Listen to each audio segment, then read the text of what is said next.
Good morning, everybody. Good morning, good morning, good morning. Welcome to stream. How are you doing? How are you feeling? How are you cool? How are you killing? My name is Jovan _Bradley, comma, exclamation point, period, whatever. Welcome to the stream. I hope you're doing well. I hope you're doing well. Hello.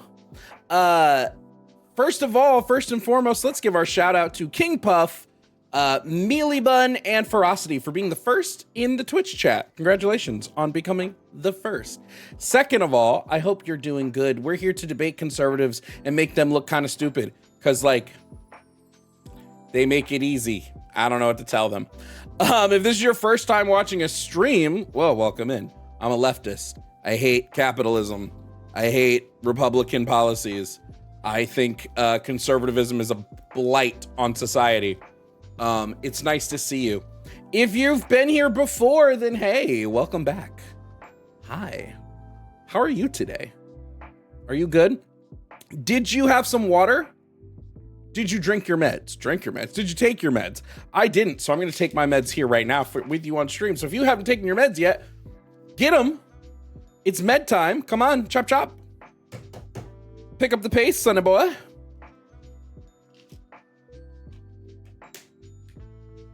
Never made it to the very beginning of stream. Well, welcome in. Welcome into the beginning of stream. Hello.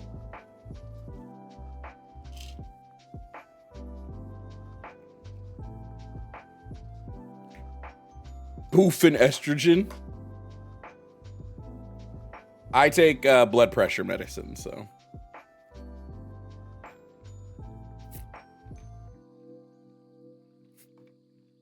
Now, if unlike me, you don't want to take your meds and you hate yourself, then I hope you have at least chugged a Code Red Mountain Dew.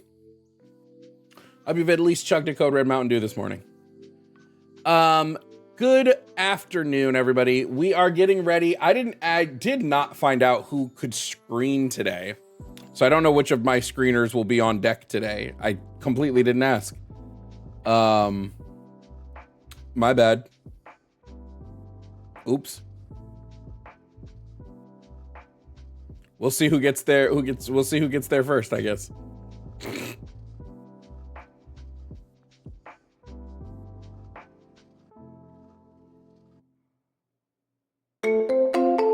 You are connected as the host. Welcome, host. You are now in the host room and can manage your callers from the call-in studio web interface. I'm gonna chill with I also have to take this too.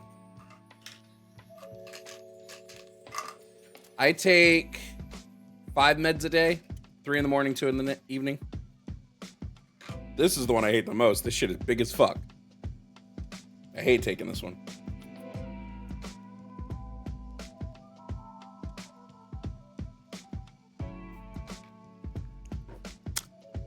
I don't like when I taste them. Ugh.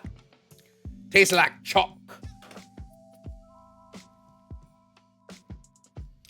Okay, so what are our topics on the board today? Let's go through them like we always do so you guys know what we're going to be talking about. First of all, MAGA is a fascist movement.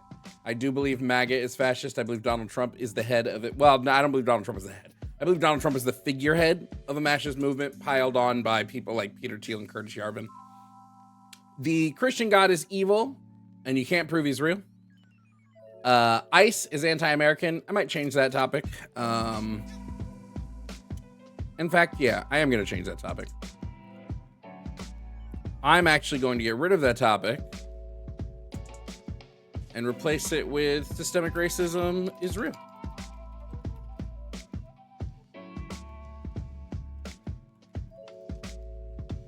Yeah, I want to change it up. Switch up the dilly. Full Philly.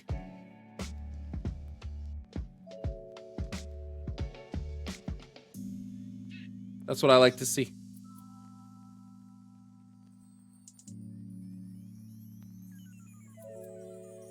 Okay. Anyway,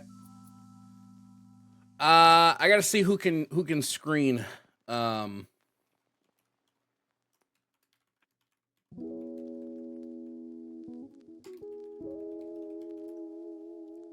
Let me go to Discord.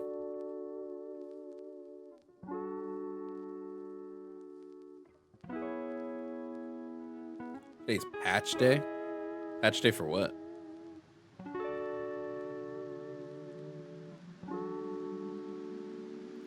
Now, if you are interested in supporting the stream, there's a couple ways you can do that, just so you know. Am I worried about Nick Fuentes' rise? No. Not really, no. Here's what you can do if you want to support the stream. There's a couple of ways. One, you can send super chats. I read all super chats at the end of stream. So if you send a super chat, it will get read at the end of stream. Whatever you want to say, as long as I don't hate you, I'm gonna read it.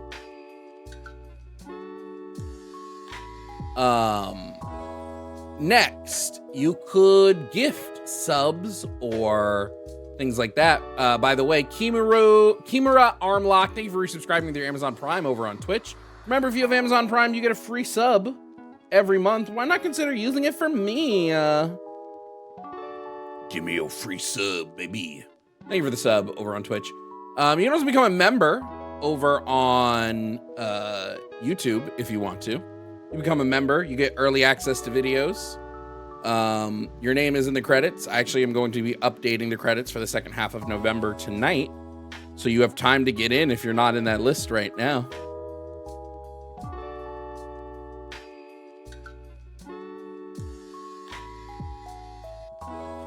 And if you want to, you can also tip via the Cash App or the Venmo. You guys know the drill. I don't know why I tell you this. You know what you can do. We're gonna open up the call lines. We got Winnie who came into screen today. We say W Winnie for call screening, and we'll see if we get some calls today.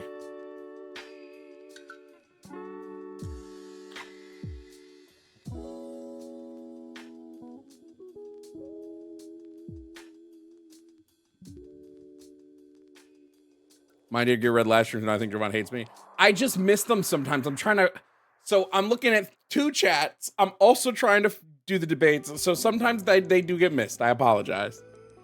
I'll have to get somebody whose entire job it is to load up VMix Social, and all they do is watch the chat for super chats.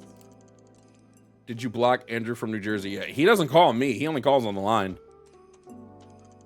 How do I redeem that free sub? If you're on Amazon Prime, you get a free subscription to any one Twitch channel. You got to do it on Twitch.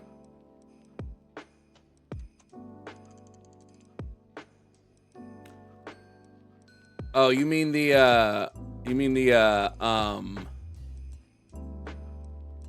you ever gonna resurrect the Discord? We have a Discord. It's just for people who support me financially. They can go join it.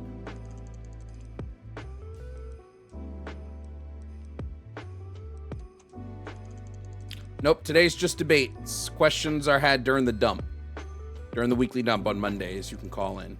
Today is not a Monday.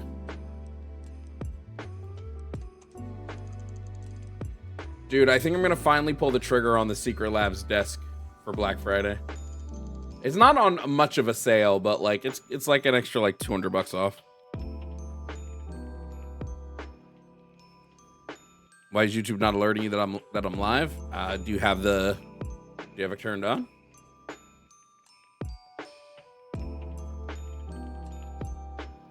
Oh, they don't have it on like yeah, that's kind of annoying.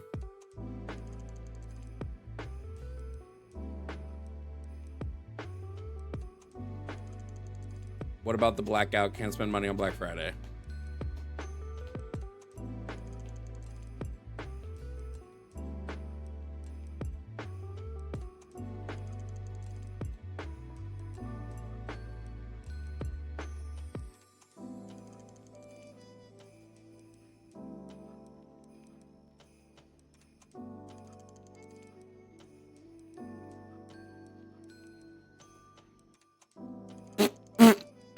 I need a new desk though.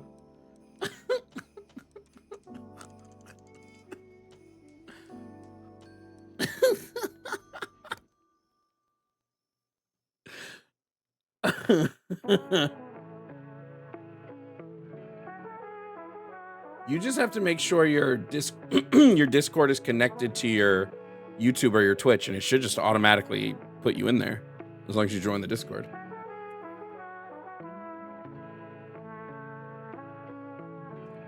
No purchase at all from Black Friday through December 1st. Oh, I don't know that I can do that. The dump is on YouTube. YouTube only.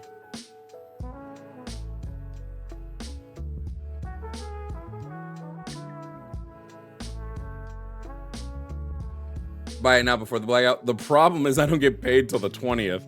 So unless one of y'all want to spot me $1,700 and I'll pay you back on the 20th, I don't really have a choice.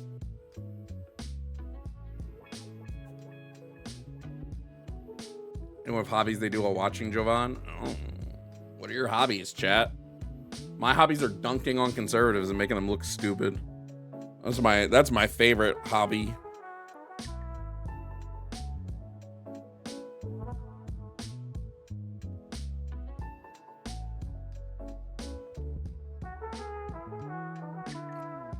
Pillow, if you're is Pillow there?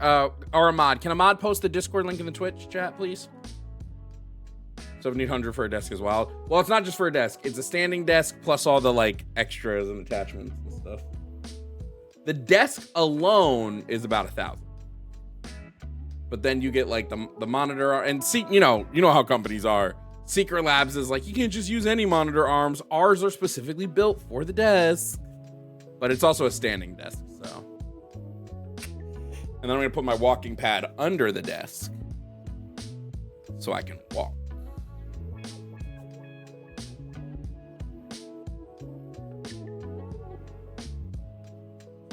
You feel me?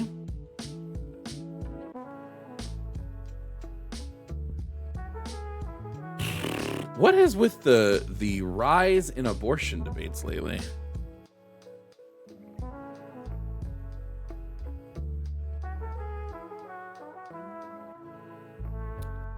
Okay, well, we got somebody. All right, next on to the show, we are bringing up Rick. Now, Rick is pro-life and thinks abortion is wrong. So we're going to find out why. Rick, welcome to the show. If you could please provide me your age and pronouns. I'm 42 years old, and I'm a man, so there. Okay, so what pronouns do you use? I don't do the whole pronoun thing. Yes, you do. What pronouns do you use? Man's pronouns. So what are the ones you prefer to use as a man? The only ones for a man are he and him and whatever his. Great, whatever so he you and call him. So 30 seconds of my life I'm never getting back because you couldn't just say he, him. Great. Rick, you want to talk about abortion. You are pro-life. Okay. Do you think abortion should be illegal? Yes. Okay. 100%. Justify me why we should make abortion illegal. Because isn't it illegal to kill people? So you're killing somebody, so it should be illegal. It's not always illegal to kill another person. Okay, it's illegal to murder somebody, correct? Yep. Because murder is an illegal killing, yes. So, like, of course it would be illegal to murder someone. Murder is considered an illegal killing. Yes. And so abortion is murdering a little baby. Not if abortion is not illegal, being. It's not. If abortion is legal, then it is not illegally murdering someone. So it would not be murder. You're not illegally killing them. It is murder. 100%, I don't care. It's murder. Murder is the illegal killing of someone, correct? So yes. If abortion is legal, then it would not be murder. Because it's not the illegal killing of someone. Do you know what murder? They're just not saying it's murder. Do you know the definition of murder? Do we need what's the definition of murder, Rick? To go out to kill somebody for a certain purpose, like no. Hang on. The I didn't get to say it all. Because you already were wrong. It means the unlawful. The unlawful ending of life. There you go. Yes. So if abortion is lawful, then it wouldn't be murder. Because it would be lawful. But, okay.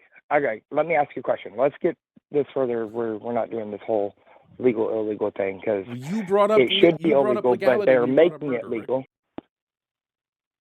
All right, hang on. Hold on. Before we get, I just want to say, I think you can want to make abortion illegal, but you can't say I want to make it illegal because it's currently illegal when there are places where it is legal. You'd have to have a reason besides that. Yes, and thank God I live somewhere where it is illegal. Fantastic. You want to make it illegal nationwide, though, so now you have to justify that. Exactly. Because you are killing an innocent human being. Okay. That's why. Why is it wrong to kill a human being? No. Missed the key word. Innocent. Oh, sure. Why is it wrong? It's not like to kill somebody broke into your home or anything like that. Yes. Why is it wrong to kill an Why is innocent it? human being? Yes. Because that human did nothing wrong to you, has not broken into your house, not stolen your stuff, not threatened your family, hasn't done anything wrong, hasn't done anything illegal, so you shouldn't have the right to kill that person. Well, okay. So in order to kill someone, they have to be doing something illegal. Exactly. The only way it makes it lawful. Okay. So Other than that, it's an illegal murder. Okay. So like, let's just say we're like, there's an apocalypse tomorrow. Then all abortion would be okay. How so? Well, because you said the only time it's okay to kill someone is if they're doing something illegal. But if all laws go away, nobody would ever do anything illegal. No, there's still laws. It doesn't matter what man says. What? There's still laws. How can there be laws without no society to enforce those laws? Because, well, now we'll get into another debate if we go that way, just letting you know. But I believe that God makes the law, so. Okay, so the reason you think abortion is wrong is because of God. Nope. 100% I can actually do it by science. Science says it's a living human being at the time of conception. Science doesn't place a moral choice. Like, it can be a living human being, sure. Science doesn't place a moral decision there. That's not using science to tell me that it's wrong. Yes, you can, because if science doesn't killing decide an morality. innocent human being is wrong, then killing a baby in the womb is wrong. Okay. What is it about killing someone that makes it wrong? You're ending their life. Why is ending a life wrong? You're taking their free will away. Well, a fetus doesn't have free will. A fetus doesn't have free will. It doesn't have a will. It still has, okay, you're taking its right to life away.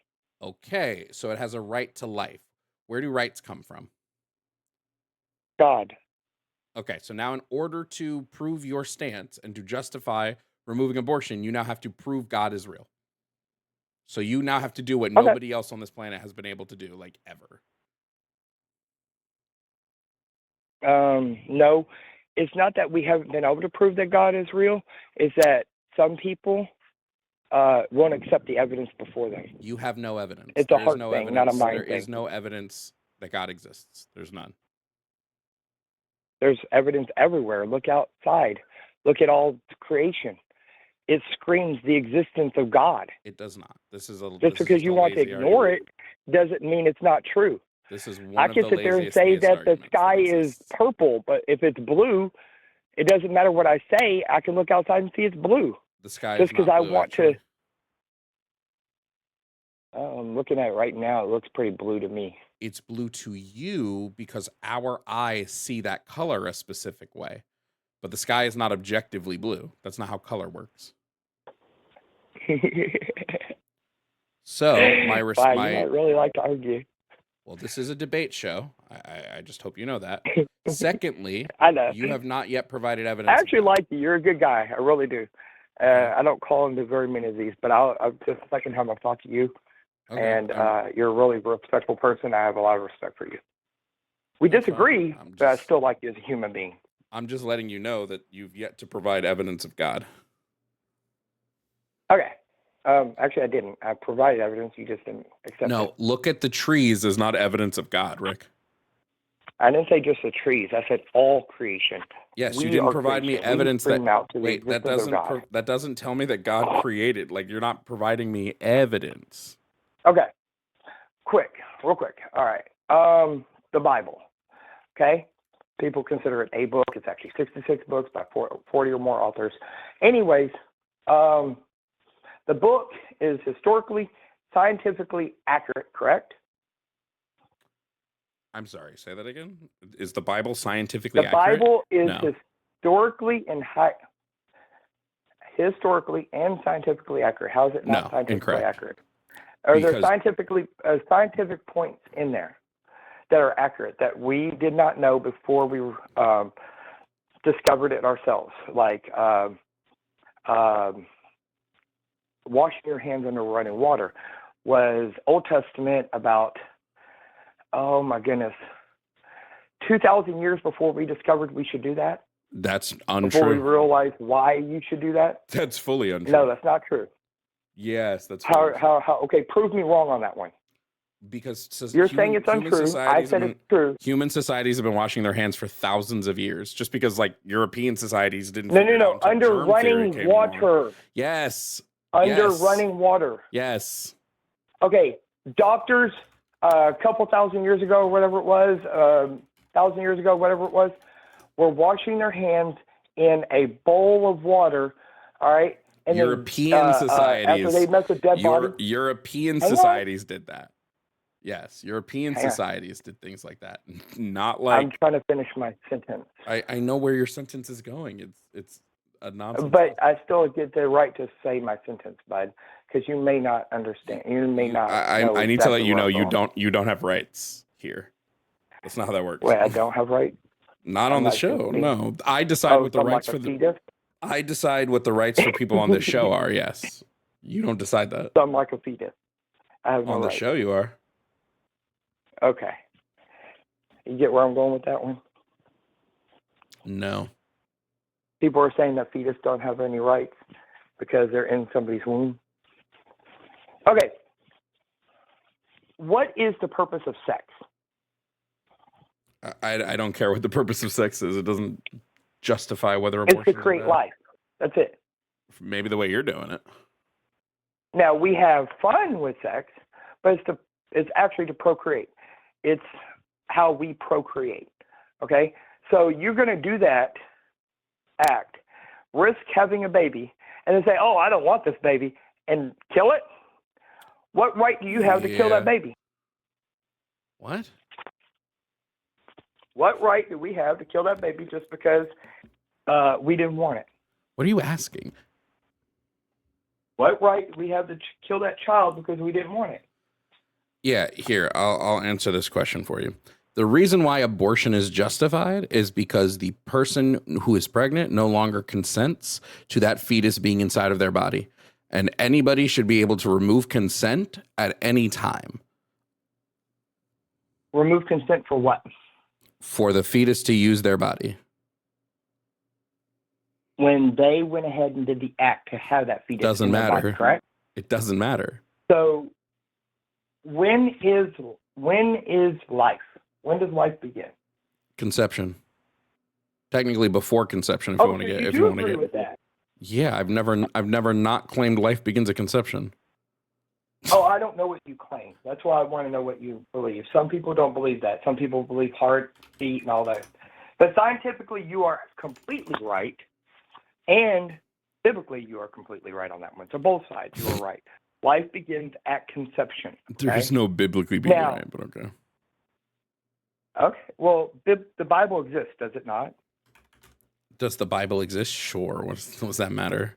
Okay. So in the Bible that exists, it states that life begins at conception. So, because it says that God formed the Bible technically the Bible says life begins prior to conception because God knew you before He formed you in your mother's womb. But it's okay if you didn't read the Bible. Yeah. You're right. You're right on that one. Good job. Good job. You got me. All right. Anyway, so life begins at conception. We also have human rights, correct? What species do people have? If a woman is pregnant right now, a human woman, what species a baby is it? I don't believe in human rights. Okay, then you don't have the right to kill a baby. You don't believe we have rights, then you don't have the right to kill a baby. You have no rights. I didn't say I don't believe we don't have rights. I said I don't believe in human rights.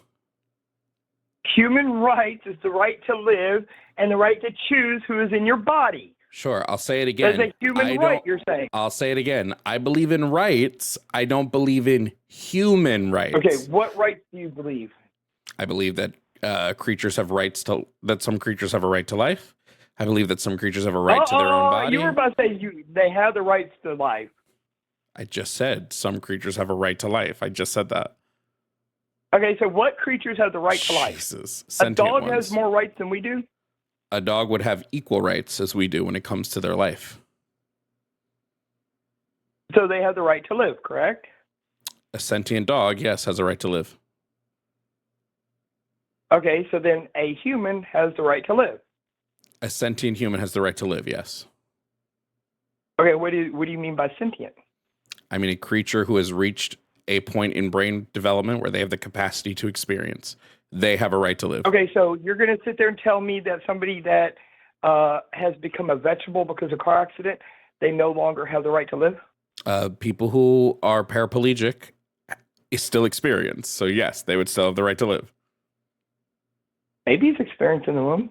Not prior to 24 weeks, they don't. They don't have the necessary brain because they don't have the necessary brain development to even function like that. How do you know? Because we've studied this, because we know what parts of the brain are required for you to be able to experience. And we've already learned that we don't know as much as we think we do because we're discovering things every day. Nope, we do know this. With babies that we never knew about. We do know this because we know what happens when those parts of the brain go away. We know that you stop experiencing. So we know what happens when they show up. You start experiencing. Okay. Now, hang on. So you're going to sit there and tell me that you know for a fact, even though science knows for a fact. Science gets it right sometimes. It takes a while. Hang on. But science used to say that just washing your hands in a bowl of water was okay, but the Bible had it right when it said to wash your hands under running water. People were washing their hands under running water prior to right. People were washing their hands under running water prior to this. Why do you think it's in the Bible? It's because people were doing it already. So that some people wrote it into the Bible. Oh, really? Yeah. No, they didn't know about that before then. Yes, they did. Okay, where's your proof that they did? Where's your proof that they didn't? You can't just say something without Where's your evidence. proof that you're saying they didn't know? Where's your proof that they didn't know? It's in the Bible that they had to be taught that. So there's my proof. Now, where's yours? Wait. What's the verse in the Bible that says they had to be taught it? I can Google it real quick. I don't remember all verses. I'm sorry. I'm not that skilled. Let me Google it. Oh, that they didn't know? That's not in there. So you show you the verse. Wait, so you can't prove to me that the Bible is what created this practice.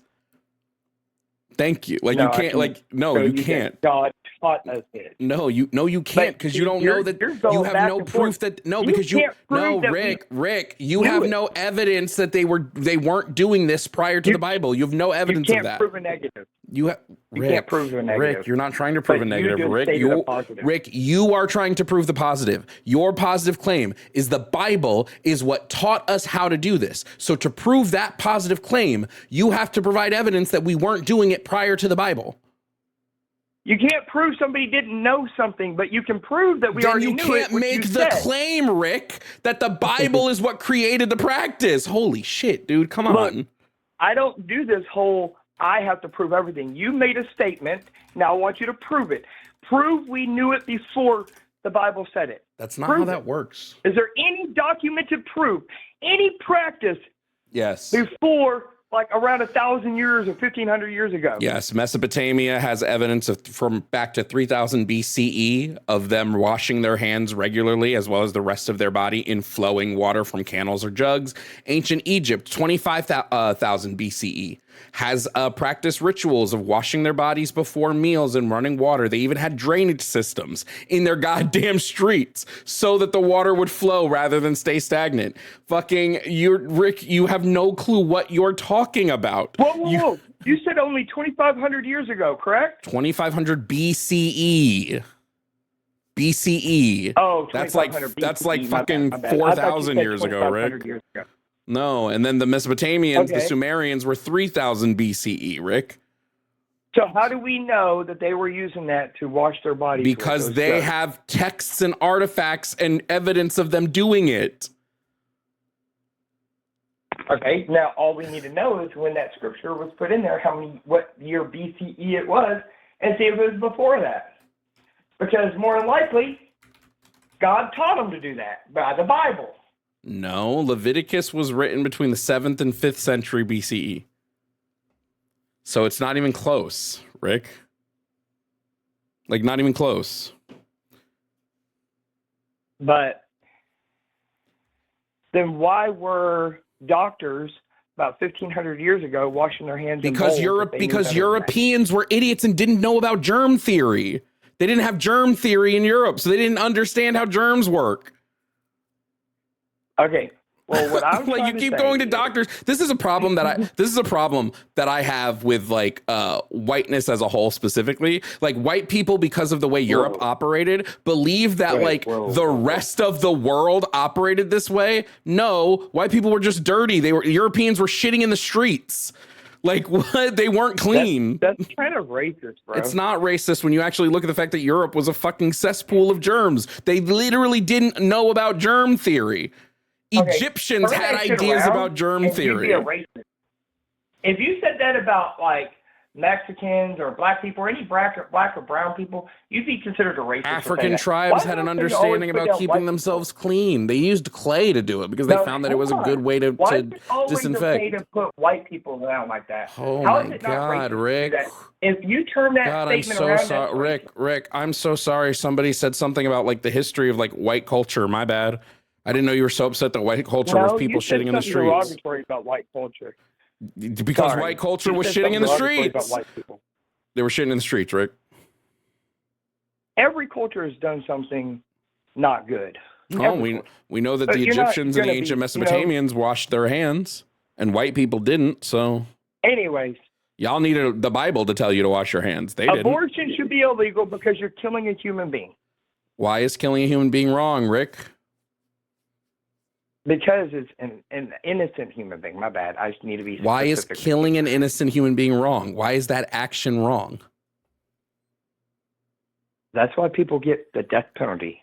Didn't answer my question, Rick. Thank you very much. Why does them dying? Because it's illegal. What does them dying? What is the harm in them dying? That's the question I'm asking you. You are taking away their right to live. Yes, that would be that they're dying. I'm asking what the harm is in them dying. What do you mean? You're taking away that person's life. Why? Yes. What's the harm in that? That's a harm. You can't just go out killing people. What is the harm, Rick? What's the harm? I'm asking you to critically think about your position for a second. Okay. My critical thinking is they can't fulfill God's purpose. What? Dude, God kills people all the fucking time. That he had for their life. Huh? God kills people all the time. Death is not a harm in God's purview. It's not killing when God does it. I know when God kills a bunch of babies, you don't care about that. You only care about it when like a poor mother does it. I don't care. I said it's not killing because God raises people back to life. It's still killing. He's only transferring them from one existence to another existence. It's definitely still killing. He's not killing people. It's definitely still killing. No. Can you raise somebody from the dead? Can I raise somebody from the dead? No. Raising someone from the dead is unscientific. From one existence to another existence. Raising someone from the dead is fully unscientific. Exactly. I know that. It's biblical. There's no biblical science of people being raised from the dead. There's over 500 witnesses that Jesus rose from the dead. So prove that wrong. Prove that those 500 people existed. What were their names? Okay. One of them that saw him was Josephus. And he wrote about it. Okay. And where's your proof? Where's your proof that they weren't lying, Rick? Josephus was a freaking Jew, and the Jews killed Jesus. They wouldn't the Romans killed Jesus. Screwed up. The Romans killed Jesus. What? The Romans killed Jesus. No. The Jews ordered it. The Romans didn't want to. That's why they flogged him, and they ordered him. The Romans killed Jesus. Hang on, no. You're not going to question me on that. The Romans killed Jesus because Jesus. The Romans killed Jesus because of the claim that he was king of the Jews. The Romans killed Jesus. We talk back and forth, not over one another, please. You showed me a lot of respect last time. Please do it the same way. I'm just showing you respect now. You just don't like people talk over each other sometimes. Yeah, but that's not the way we do it. When I get to a point, you can't just try to do that because then I can't prove it. Look, can I ask you something more important, Rick? I need to ask you something more important. No, because I want to stick to this. You just said I can't prove it, and that the Jews. Well, I can prove the resurrection of Jesus Christ easily. I just want to prove that you don't know what you're talking about, because Josephus never claimed to see Jesus Christ resurrected. He never claimed that. He never claimed that once. He claimed that Jesus rose from the dead. He did not claim to witness it. Not that. No. It would have been impossible, because he was born what was it, 37 years after Jesus' resurrection? So there's no way he saw Jesus rise from the dead. Okay, so here we go. All the evidence. Let's not interrupt. One, the disciples who walked with Jesus, the apostles that walked with Jesus, okay? They went and hid and were cowards and everything at the time of Jesus' death. 3 days later, after seeing the risen Jesus, okay, these apostles, the same ones that were cowards, all right, went around preaching about the resurrection of Jesus to their death. And some of them were horribly killed by being crucified upside down. This doesn't prove anything. Number two, the ones that discovered the tomb, they wrote down, were women. Women had zero credibility in the court of law in Jewish culture. Saying that a woman saw the empty tomb first is actually an insult to the apostles, not a help. It's just now we know that women have the same rights that we do. So guess what? Their word is just as good as a man's word. So now that doesn't look like any big thing. But back then, that was a huge insult. They were probably laughed at for that one. Rick, that's Number not three. Evidence. The Jews themselves, all right, that's why Josephus wrote it down that the apostles saw the risen Jesus, and that he wrote down secondhand information. Hang on. We also have positive evidence of the existence of what's his name? The high priest that ordered his execution. I can't remember his name right now. I'm not doubting Jesus was a dude that existed that was executed. I'm not doubting that at all. I'm doubting that he resurrected from the dead. I actually said the high priest, not Jesus Christ. Yes, I'm not doubting there might have been a high priest that helped in Jesus' execution. I'm not doubting this. First century Roman historians have wrote down how the tomb was found empty, and that nobody was ever discovered. I'm not even doubting the tomb was empty. The tomb could have very easily been empty. Doesn't mean Jesus rose from the dead, my G. We've also seen the tomb of Jesus that is empty. Plus, we have scientific doesn't mean he rose from the dead. That Jesus was buried. No, we don't. And now he's gone. We don't have any of this. We have we have none of this, Rick. So let's just talk about Rick real quick before we continue. Let's just talk about all the things so far. No. You want to do this? We're going to talk about all of the things so far, Rick. Rick, we're going to talk about all the things so far you've been incorrect about. You've been incorrect about societies washing their hands before the Bible. You were incorrect about Josephus witnessing Jesus' resurrection. You've been incorrect about like half the stuff you just said, but I don't have the time to dive into it. Is there anything? Is there anything so far? You can't name it. I can if you'd like me to. You can't name it. Yeah, I can if you'd like me to. Everything you're pointing to, every claim you're pointing to comes from the Bible. It's a claim. It's the claim.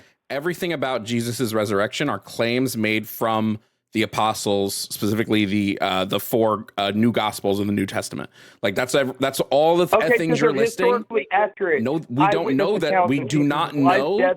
We do not know that the New Testament is historically accurate. There's nothing that is said in the New Testament that we can prove historical accurate. We can actually prove some of the stuff in the Old Testament, because a lot of what the Old Testament was people writing down what was currently going on at the time. Right, we actually can link up some Old Testament some Old Testament writings to history. The New Testament was written. No, they haven't. No, they have not. No, they haven't. Yes, they have. They haven't. Yes, they have. No, you just sound like the fucking. Yes, they have. You sound like the one fucking. Dude, what was it? The goat on Family Guy? Freaking tomb of the high priest that sentenced him to death. Doesn't the prove only anything. We really have. It doesn't prove nothing. Pilate even existing on this earth is the Bible. That's the main source of information we even have about him. Oh my God. And I didn't just mention the Bible. I mentioned Pliny the Younger, who is a Roman historian. Josephus was a Jewish historian. There's another so just one. really quickly, we actually have a ton of evidence of Pontius Pilate outside of the Bible. We have the Pilate stones, which is archaeological evidence we found in Israel. And we also have Roman and Jewish historical records separate of the Bible. So I don't know if when did we find those evidences? When did we find those evidences? Well, the Pilate stones we found in 1961. Uh-huh. And then the Roman and Jewish historical texts we've just sort of always had.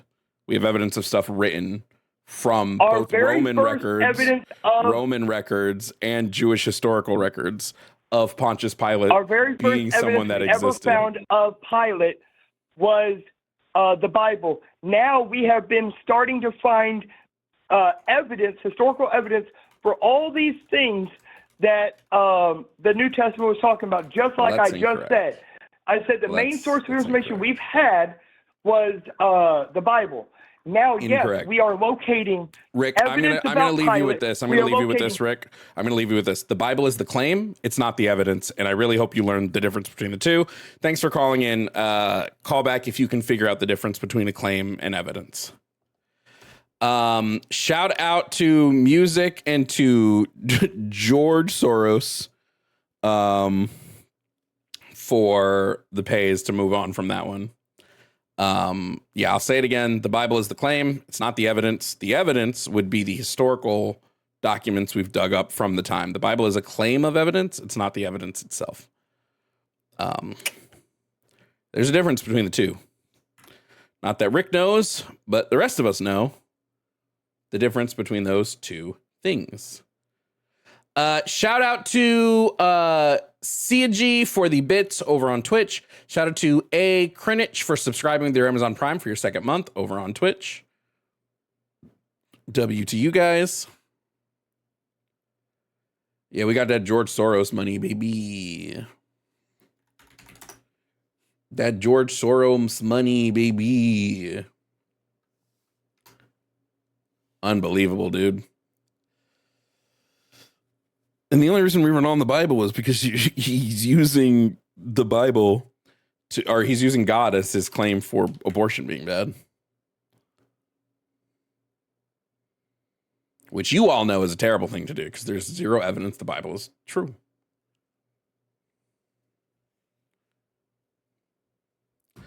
All right. We're going to bring up the next person. Next up, we have the Lunatic Libertarian. That's quite a name. Who wants to talk about abortion as well. So we'll bring them up. Lunatic, can you provide me your age and pronouns, please? 42 and everyone, everywhere. Everyone/everywhere. You use neo pronouns? Is it not really? I just thought it'd be funny. Okay. It wasn't. Do you want to try again? I'll give you another second to make a better joke. I'm not sure. I don't have really that much of a sense of humor, but. Well, we could tell. If you have, I'll give you a chance to give a better one though. Like you can have your time. I mean, he, him. I mean, it really, that's okay. I'm a male, so I use he, him. Okay. Just a tip for the future. If you come up to like do comedy, you should probably have more than one joke in the can, just in case the first joke doesn't land. Yeah, I'm a master diesel technician. I don't know anything about real comedy. Okay. Yeah, that was we could tell. Lunatic Libertarian. Now you think abortion shouldn't be legal. You think it is subsidized by the government, is that correct? Yes, through Planned Parenthood, the main facilitator for what we know of abortion. Okay. Do you know what the Hyde Amendment is? You can educate me. Sure. The Hyde Amendment is a government passed policy from I want to say the Hyde Amendment was the 70s. Yeah, 1976. That says abortion facilities cannot use government funds to fund abortion. So no abortion facility has been able to use government funds for abortion since 1976. Well, I would say that, what we know about government and their efficiency of how they keep their record books or the contractors that they use. I mean, I'm sure that there's fraud, waste, and abuse, or misguided funds, or funds that are transitioned through another entity just to make sure that the funding still occurs. I mean, Sure, do you have evidence of this then? I'm not. Well, I mean, I'm not an auditor of their finances. I'm sure that if I dug deep enough, I'm sure I could find some evidence. I'm not. Okay, well, Planned Parenthood specifically is audited every year to make sure they're in compliance with these law rules, and they've never once been found to be out of compliance with these rules. So unless you have evidence that they are out of compliance with these rules, we kind of can't just say like they were and operate under that, right? Well, I mean, we know that you would agree, though, that most of what we know from government audits is inaccurate information, correct? I would not agree with this. Actually, government audits are like pretty on point and on par. Attorney generals who do most audits of government, not that Planned Parenthood's a government agency, but who do most like government audits are pretty good at finding fraud and finding the waste and abuse. That's why we know that it's out there and that it exists, because they find it. Well, I don't empirically believe that, but I mean, we can go on what I like I said, if we're going to get into other systems as far as what the government subsidizes and whether their accounting is accurate to what they give to the government versus what the government discovers, I mean, I'm sure that's a different debate. I brought that information up just as an idea that, systems are pretty much corrupted, and I don't have any empirical trust in them. So even if there's data presented, I always have to look at it with a critical mind to say, is this evidence actually accurate? I mean, we can go back into the CDC evidence that was presented by COVID and stuff like that, where the numbers don't quite add up. But I mean, yet again, if you believe in government accounting, then I will give you that. So we can talk about COVID numbers if you want. Those numbers have been shown to be largely accurate, with some fluctuations here and there. But your claim is that abortion is a government. On what the sources are, CDC information versus what's presented by independent researchers. No independent verification has been able to disprove the CDC numbers with any statistical significance. There's actually been congressional hearings on this, but I'm sure that none of those congressional hearings have been able to find statistically significant inflation of numbers. Okay. I mean, if you believe that, that's fine. You're the one who brought up the congressional hearings. Can you give me which congressional hearing found a statistical significance in the disparity between those numbers? Well, I want to get back to the original argument of abortion and the origins of Margaret Sanger and Planned Parenthood as a eugenicist program. Sure, Margaret Sanger. We can get into this. Margaret Sanger was pro-life. Healthcare. Margaret Sanger didn't like abortions. Margaret Sanger is somebody that was a eugenicist, and she wanted to get rid of. Margaret Sanger wanted to get rid of disabilities through birth control. She thought it was a way to functionally get rid of disabilities. Yes. She didn't want to get rid of black, brown, or... No, incorrect. This is why she worked very closely with civil rights leaders to provide contraception in black neighborhoods, because her, as well as those civil rights leaders that she worked with, believed that unwanted pregnancy was basically a death sentence for poor black people. So she worked specifically with civil rights leaders. Are you saying those civil rights leaders were too stupid to realize that she wanted them gone? I think that civil rights leaders, depending on which one you're talking about, if you're talking about Martin Luther King, if you're talking about Martin Luther King didn't work with Margaret Sanger, or you're talking about, say again? Martin Luther King didn't work with Margaret Sanger. Well, I mean, there's multiple civil rights activists, and if you want to look at all story of history versus just itemized sections of history, right? I do look at all. I'm not here to. We have to look at the argument in totalitarian, because let's go through it. Writings of Margaret Sanger. I've looked through her actual writings. Yes. Sure. Which of her writings show that she wanted black people to be eugenicized away? Let me bring it up here real quick. Can't wait.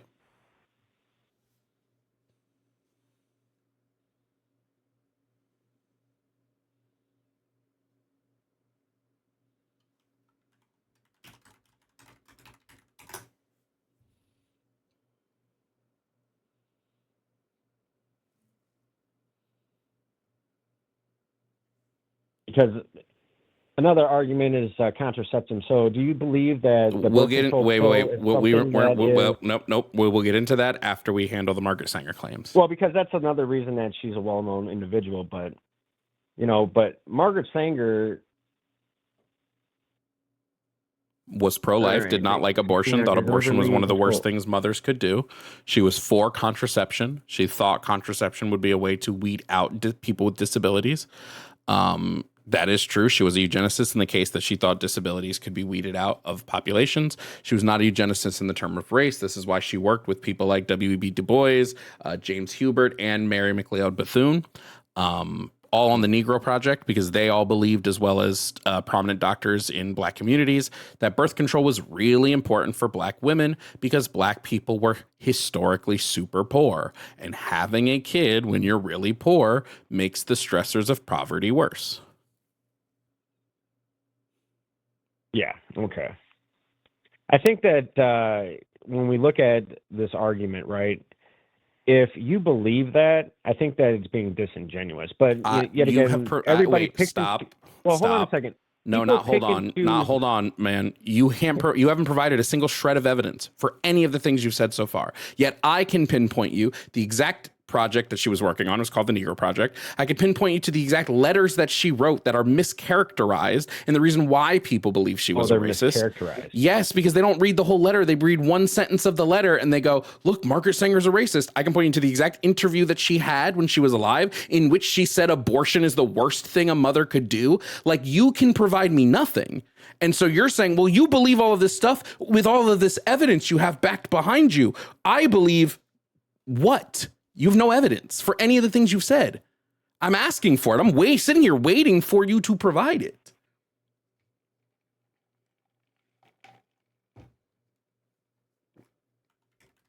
So, dear friends and what does it say? Sympathizers,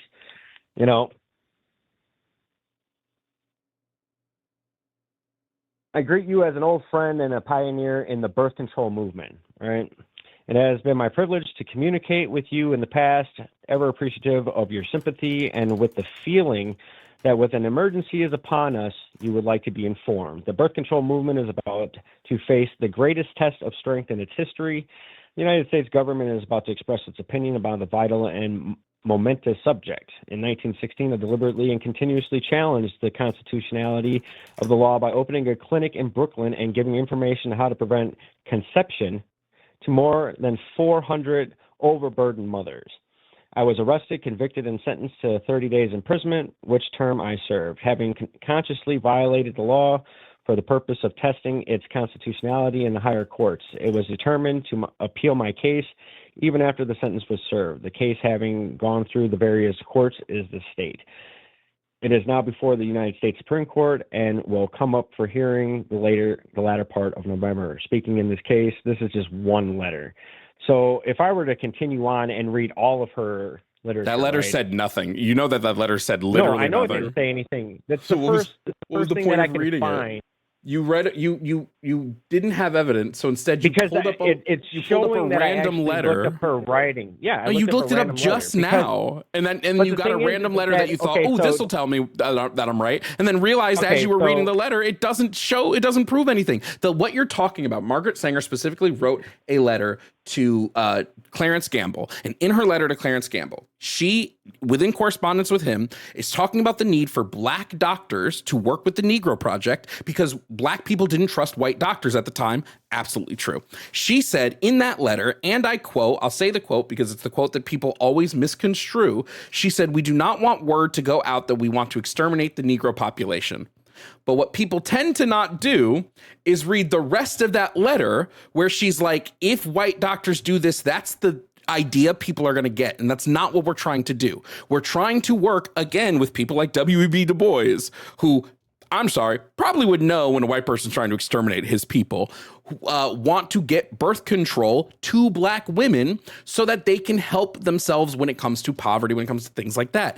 If you want to provide evidence, you need to do more than a cursory Google search to prove your side. And right now you haven't done that. I'd agree with that. So Margaret Sanger created Planned Parenthood. We would agree with that, correct? Did she create Planned Parenthood? Yes, they didn't start abortions until after she died, though. Okay, so Planned Parenthood now does provide abortion, correct? Yes, Planned Parenthood now does provide abortions. Okay, does Planned Parenthood sell that biological material on the market commercially? I hope so. Okay, does the person volunteering that biomaterial get any of that compensation? Probably not. Should Planned Parenthood, because of their commercial gains by this biomaterial, should they be subsidized by the government in any way for any of the things that they facilitate? Yes, for all of the family planning, for all of the STI testing, for all of those things, yes. They should receive government subsidies like any other healthcare provider would. Well, do you believe that healthcare providers are providing actual healthcare or symptoms management? Both. What diseases have been cured in the last 100 years? What do you mean by cured? Like on the whole? Or do doctors cure them like on the individual? I don't have a list of like all diseases that we've cured in the last 100 years. But I know like you can be cured of something if you catch something that we have a cure for, and going to the doctor, they can cure you of that thing if a cure exists. I don't know what point this is trying to make. Well, I mean, do you think that the profits, even if they overcome the actual subsidies that they receive, do you think that should be provided by the government, or is that something that that private commercial entities should be able to provide themselves since they are in profit? Planned Parenthood is not a for-profit to release entity. The burden from the Planned Parenthood is not a for-profit. That doesn't mean that they are for-profit. Like being for-profit and earning a profit are two different things. Correct. I mean, but yet again, even if you are earning profits, you should have the self-sustainability to where you don't have to be subsidized, so that the burden on the taxpayer. Can you name me a business? Can you name me a large like industrial industry that is not subsidized by the government? I can't think of one. No, and I absolutely think that they should all not be subsidized, because that would relieve the burden on the taxpayer, and then commercial entities that fail, they would all fail. Be replaced by something better. They would like legitimately all fail. You think that all commercial entities would fail if they weren't subsidized by the government? All industries, I can't name a single industry that does not receive government subsidization. Those industries would fail. Well, right, but the airline industry would fail. The government. Like they'd be fucked. Lobbying the government to get rid of competition, though. Wouldn't you believe that? Does it come from lobbying the government to get rid of competition? Yeah. I think there's plenty of competition in the airline industry. I just think the competition doesn't matter. Okay, why is that? Because they all just overcharge. Do you think that if they were to commercially compete, though, with other private entities because they aren't subsidized, do you think that would help? What does this have to do with abortion? That's what I believe, is that, lobbyists lobby, these political actors and say, hey, eliminate my competition for me by creating legislature that does that. It doesn't what actually does this have to create do with abortion, a free market, though. I'm so confused. Well, I mean, we were talking about Planned Parenthood and subsidy. So I'm saying that Planned Parenthood shouldn't Planned Parenthood receives normal Medicare subsidies because they provide Medicare and Medicaid subsidies because they provide services under Medicaid and Medicare. They do not get subsidies for abortion care because of the Hyde Amendment. Other things they do because we subsidize healthcare with Medicaid and Medicare. So are you saying we should get rid of Medicaid and Medicare? Well, I mean, is Medicaid something that will come after a person's assets after they pass away to collect fees for reimbursement? I don't know. Depending on which state you're in? If you have Medicaid, you don't there's no reimbursement. So I don't know, why would they be coming after them for reimbursement? Well, there would be no reimbursement for Medicaid. A lot of individuals, what happens is they'll go into nursing care or whatever, and then they have assets. Well, the government will come back and say, well, we paid out this amount of money for your stay and all your treatments through that entity. And then, well, now that you've passed away, we're going to come after your assets to recoup that money. It's just another tax. Do you have any proof of this from Medicaid or Medicare? personal experience, because I think it was like 60 some $1,000 that was owed for Medicaid, and they came after my mother-in-law after she passed. So she owned a home outright. They wanted to, it goes into probate, and then it goes. Was it Medicaid or Medicare? I have to double check which one, but I believe it was Medicaid. Okay, let's see. I know it was one of them. Yeah, Medicaid has a state recovery, so it would have been Medicaid. Yes. So it's subsidized, but it's only subsidized until you die, and if you don't have any assets, then the subsidies don't go to you. The subsidies go to the businesses that are providing the care. They're subsidized for the care, so they can provide the care at low to no cost. Right, like Planned Parenthood provides services for no cost. But you understand what I'm saying, though, is that the government will come to recoup that expense. Okay. If you have assets. What does any of that have to do with abortion, though? Well, I'm talking about it went from Planned Parenthood to subsidies. Do you think that any medical system should be subsidized to take the burden off the taxpayer for the monetary system that keeps them under control? Because I'm trying to understand. As of right now, yes. As of right now, yes. But I believe that we should just have universal health care. But as of right now, yes, because we don't have universal health care, the government should continue to subsidize so that health care costs are lower. Okay, so what's stopping from the doctors from doing it out of the kindness of their heart? It's the monetary system, correct? Well, yeah, we live in a system in which services are provided for money. What does this have to do with what point are you making? What's your claim? Well, I'm making a claim that, the control system of money, which is just a concept that we all agree on has value, even though it's just a promissory note in a bank of trust. And it's something that controls everybody's lives to where they dehumanize other people over it. So it's like a central cornerstone of why people are in distress for what they got going on in their lives, right? And when we look at government and the supposed idea that we are going to be, taken care of by government because we can't take care of ourselves, I'm just trying to point out the fact that if more freedoms were out there and less barricades, so I'm taxed on. What did healthcare look like prior to government stepping in and regulating it? I don't know. I haven't dug into all that because we don't have to dig in. Let's go back. Let's look prior to ACA. What was healthcare? I don't think that. Well, and I don't think that people should live to be 100 years old anyway. I mean, that's my personal opinion. I don't think more people should die in healthcare, and that would actually be beneficial. Well, we're overpopulated as it is according to Bill Gates, so I think that would help that out, and we wouldn't have to have all these toxins introduced. I'm sorry. Wait. You said we're overpopulated according to Bill Gates? Yeah, you just said it on a TED Talk. Okay, what does Bill Gates know about population? Have we hit a point of scarcity yet? No. Well, I mean, there is no scarcity. Are we overpopulated? Well, I mean, that's what he says. I don't think we're overpopulated. I think there's plenty of land for everybody to have a little. Then there was no reason for you to say it. Well, I'm getting to the point of you don't have to have artificially introduced environmental factors by other control systems. I'm going to say a couple phrases, and I just want you to tell me if you agree or disagree to them. Should more people die within the healthcare system?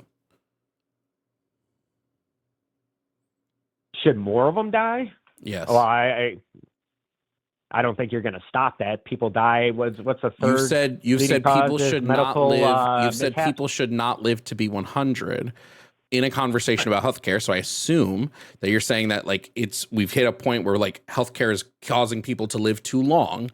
So I'm asking you, should more people die in the healthcare system? Are we keeping people alive too long? No, the healthcare system isn't keeping people alive too long. So what was the point of you saying people shouldn't be living to be 100 anyway? What was the point of that? Well, that's just a personal opinion. I think life is achieved pretty much by the time you're 80. Why are we bringing personal opinions that don't Well, that's matter what about? Debates are about, is personal opinions. No, debates aren't about personal opinions. Debates are about proving an argument with some sort of logical consistency or facts. Well, I mean, what's the logic into believing that a man dressed as a woman is a woman? I mean, that wouldn't be logical, would it? I have tons of logic in the trans debate, but we're not having the trans debate. Do you want to move to that because you've realized everything you've said so far you've had no evidence for? No, I didn't come to this debate with evidence. I came on to this debate just to create discourse. Why would you not come to a debate with evidence? Why would you just say, wait, just in general, in life, generally in life, why would you just say things with no evidence? Oh, it's entertainment. No, a lot it's of the stuff that's brought up is entertainment. No, because a lot of people that's like literally what it means to be stupid, is to say things that to be stupid is to say things you believe are true with zero evidence.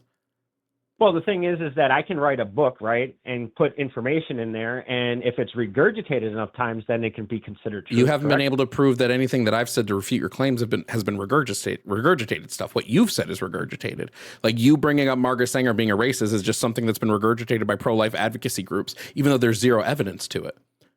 Well, that's just like the civil rights movement was good for black people when they had it better before actually when they owned everything. They didn't. In every single economic metric, black people do better today. They have more higher spending power. What is they economics? Have more. Economics is stop the talking. understanding. Stop talking. Stop talking. Understanding I'm talking now. Stop talking. I'm talking now. In every single metric that we measure economic success, I muted you because I'm not going to let you spew shit that's factually untrue that I've double checked thousands of times.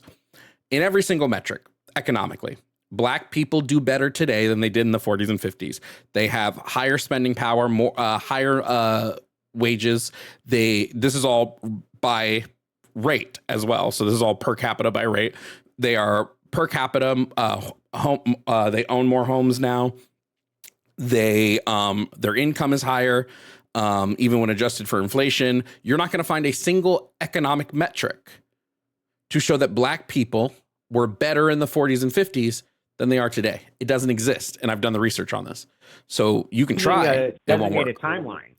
Well, you're using a compacted timeline. Let's go back to the 1600s. You said pre-civil rights era. We are doing better today than we were pre-1600s. I asked if the civil rights movement was good. You said the civil. Yes, you said the civil rights movement isn't good because they did better before. Pre-civil rights is all the way back till when? I know you're trying to flounder. You're trying to flounder your way out of this. Well, in every metric, what is the timeline? In every single metric, I'm going to mute you because you just don't know what you're talking about, and it's getting kind of embarrassing. In every single metric that you can pull out, every single one, black people in America do better today than they have since the dawn of this country. There's not a single metric that you will be able to pull out of your ass to show otherwise. Now, if you want to talk about how black people did prior to being enslaved, that's a different conversation. How did we do prior to all of our people being enslaved? I don't know. We'll have to look at that in multiple different ways. That's a more nuanced question. But there's not a single metric in which black people are doing worse today than they did prior to the Civil Rights Act. We can go from the Civil Rights Act all the way back to the inception of the country. Doesn't exist. You're just saying things because you're hoping for a response. I'm not giving you the response you're hoping for, so you're hoping that you can latch on to any little bit and piece there to get the conversation going in the way you want to. It's just not working for you. Well, it's the thing kind of is, sad. It's kind of funny, but if we look at what we're talking about, we've already proved you're not a comedian, so we know it's not funny. I'm not trying to be a comedian. The thing is that we want to latch on to certain word says and then go on to a tangent about that. Now, if I sat in a history class and memorized all these data points that you very well have memorized, I'm glad that you've done that. But the thing is that empirical data is not empirical. We can see empirical data is not empirical. Is my favorite. It might be my favorite thing anyone has said all day. You're right. Yeah, empirical data definitely isn't empirical. Can be debated whether it's true or false. So debate it. Wait, I don't care about if it can be debated. Somebody who debates something that's factually untrue with untrue information, just because they can debate it doesn't make it true. Prove me wrong with evidence. If we were to dig up every piece of information, I guarantee you will find discrepancies. Hey, lunatic, dig up one piece of information. from this whole stream, I would like one piece of information from you, just one. I don't need every. I just like one. One would be great. That would be one more than you have given. With I already gave you one with Medicaid, and you found out that there is that subsidy has to be recouped. So yeah, that has but that has nothing to do with the larger conversation we were having, which is abortion. It has nothing to do with the conversation. It was just you pivoting to a million things. Hold on. You asked for one, and I gave you Give me a data point that relates to the actual conversation we're having. Sorry, I didn't mean that was one that was related to the question no, it wasn't. and the conversation we were No, it wasn't. It actually wasn't. You needed that. You didn't know, so I gave you that information. I didn't know because it has no relation to the conversation of is abortion being subsidized. But you said that there was nothing that was getting recouped back to the government. So that was proven incorrect. No, I said right because now you found out that the state does wait. The only reason we were on the conversation about the government recouping is because you had nothing to prove the abortion is subsidized thing. You literally keep changing the subject every time you're proven wrong. It's getting a little embarrassing. So economically, this is how libertarians always argue. Holy shit. So what do we operate on? We operated on a gold standard dollar, right? From 1913 until... Yes, and thank God we got off the gold standard. Why is that? Every single country that remained on the gold standard suffered worse economic hardships during the Great Depression period, and they were unable to get out of the economic hardships of the Great Depression slower than us. Thank God we got off the gold standard. So when the Federal Reserve was enacted and all this cash flow was coming into the country, what happened when they crashed it in 1920 to actually collect all of the collateral that the country had? You tell me. Well, I'm just saying that's the actual timeline. So Federal Reserve gets enacted, then they inflate. Did countries that remained on the gold standard suffer worse hardships because the Great Depression wasn't just the U.S., it was a global thing. Did they suffer worse hardships during the Great Depression? Yes or no? I think that's something that can be dependent on what social economic... It can't be. The answer is yes. See, it's been fun, but I just can't talk to somebody that like literally has zero information. Sorry, at some point I got to pull the plug. Shout out to Music Sheep for wanting us to move on.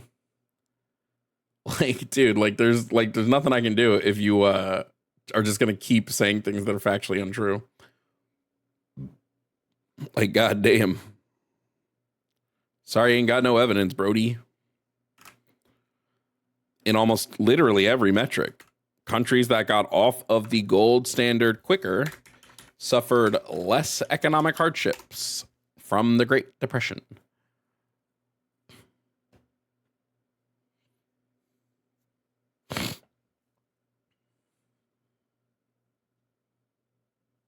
How much was an abortion debate? He realized that the abortion debate was a losing game for him early on, so he had to pivot. When you realize you're losing one side of the debate, you got to pivot.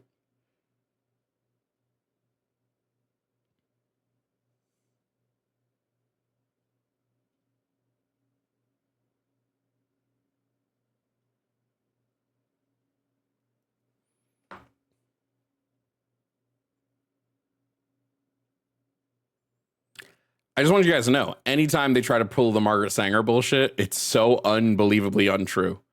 And it's so easy to fact check the Margaret Sanger shit. It's not even funny.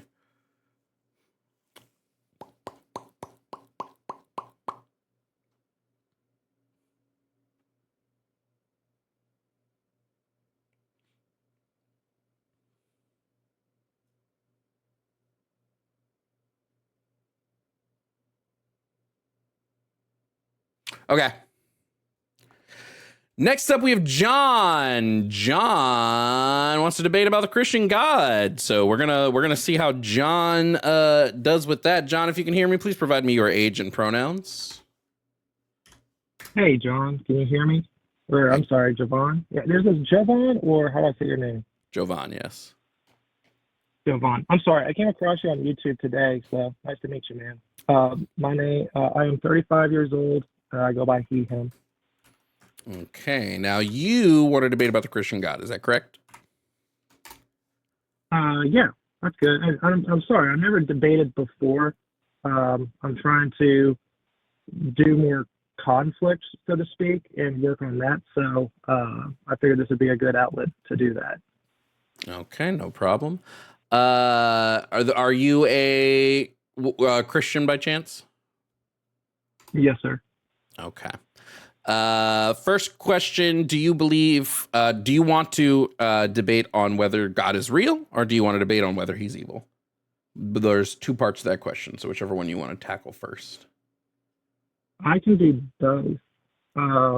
Okay, you can provide evidence for the Christian God's validity? As best as I can. Would you agree that it can't be proven that he doesn't exist, and or just like it can be proven that he exists, that it is a matter of what someone believes? Proving something doesn't exist is basically impossible. Because, like... That something doesn't exist? Yeah, like, how could I prove to you that a unicorn doesn't exist? The burden of proof lies on the person out there somewhere, you know? The burden of proof lies on the person that is making the claim. So if you're claiming God is real, you would have to prove that he is real. Our claims, like an atheist claim on God not existing, comes from the lack of evidence. It's just like, I'm not going to really believe that like a unicorn exists until I see a unicorn, right? Yeah, that makes sense. Like an agnostic belief is probably the most logical, because it's like, well, I can't prove it doesn't, but I also can't prove it does. So I do think that's probably the most it's not agnostical, just that it's not an agnostic belief. It's a lack of belief, but that's because there's no evidence to prove the belief, right? So when it comes to like religious debates, when it comes to atheism, we're not making any claims on the existence of God. We're saying there is no evidence, so therefore, because there's no evidence, he can't be real. Now, I also think he's not real because of contradiction, the Christian God specifically, because of contradictions in not only the Bible, but in his Christian nature. But like when it comes to just the proof of the existence of an almighty, you would need something to prove that. So if you have evidence for that, I'd be glad to talk about it to see if you can prove he exists. Okay. The two most common, I guess, in modern times is the ontological argument and the cosmological argument. I'm not fully delved into all of them, to both of those, but I know like the premise of them. Are you aware of those two? Well, I don't know which argument you'd be. There are many ontological arguments. So, like, which one would you be using? That a maximally good being exists. Yeah. How? Like, what would be the argument to prove that, though? It kind of goes back to to try to make it basic. It would be like, I think, therefore I am, right? And I know that it's like, well, like, so if we think, therefore we are. It goes into, is it possible that a maximally great being, I'm not saying the Christian God, but a maximally great being, is there a possibility that they exist? And I understand that you say we have to show proof, and just thinking that they could exist does not mean they exist. This is just, is it possible that a maximally great being exists? Is it possible that a maximally great being exists? I would say no. Why would it be possible? In any, I mean, if you know about like string theory or multiple realities, in any of those existences, in any of those worlds, is it possible? I don't believe in multiple realities. Okay. Well, let's tie that in now to the cosmological argument. You said it doesn't exist because you're saying there's no evidence. Well, correct. The cosmological evidence, it's 4 steps. It's whatever begins to exist has a cause, right? We're just doing the cause. We're just doing the cause argument. Yeah. So if you understand that one, it's whatever begins to exist has a cause. The universe began to exist. Therefore, the universe has a cause. So the cosmological argument is that if that cause is the uncaused or God, it has to have a cause. There has to be a reason for that. Now, I already know, and this is hard to prove because just because we don't know what caused the universe doesn't mean it was God. Well, yeah, it's just God. It's just a God of the gaps argument. We don't know what caused the universe, so it could be a God. I think this is a poor argument. Yeah, which agreed. Just so I'm not going to go back to the very beginning of existence, and neither can you, right? So going back to the ontological argument, and again, I don't know everything, and I know that I'm sure you agree that you don't know everything either. Just because there's no evidence that an excellently great being exists, that's not it's saying does it exist. It's saying is it possible to exist, and you're saying no. Yes, I'm saying no because there's been no evidence to show me that it is a possibility. Okay. In the past, things that we did not know exist or that there was no evidence of existing, like germs, like the other two, those, man, it was hard to listen. Like germs, right? Germs are in Europe. Just because we didn't know it exists doesn't mean it didn't exist. Or the way that the planets, the stars don't revolve around the Earth. It revolves around the sun, and the sun revolves. Everything revolves around, a large mass. I would just say there was evidence that germs existed. We just didn't we just ignored the evidence. But I would say there's probably pretty relevant evidence that germs existed. Right. But are we in a stage in the current history that we're just not aware of that evidence? Are we in a state that we're just not aware of that evidence? Are you asking me? Are you asking me in the sense of the Christian God existing, or just any being existing?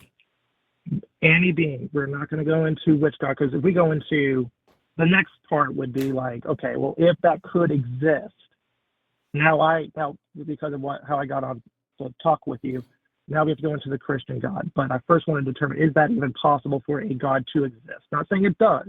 Yeah, I don't think it's possible for a being to exist that's powerful enough to create a universe. No.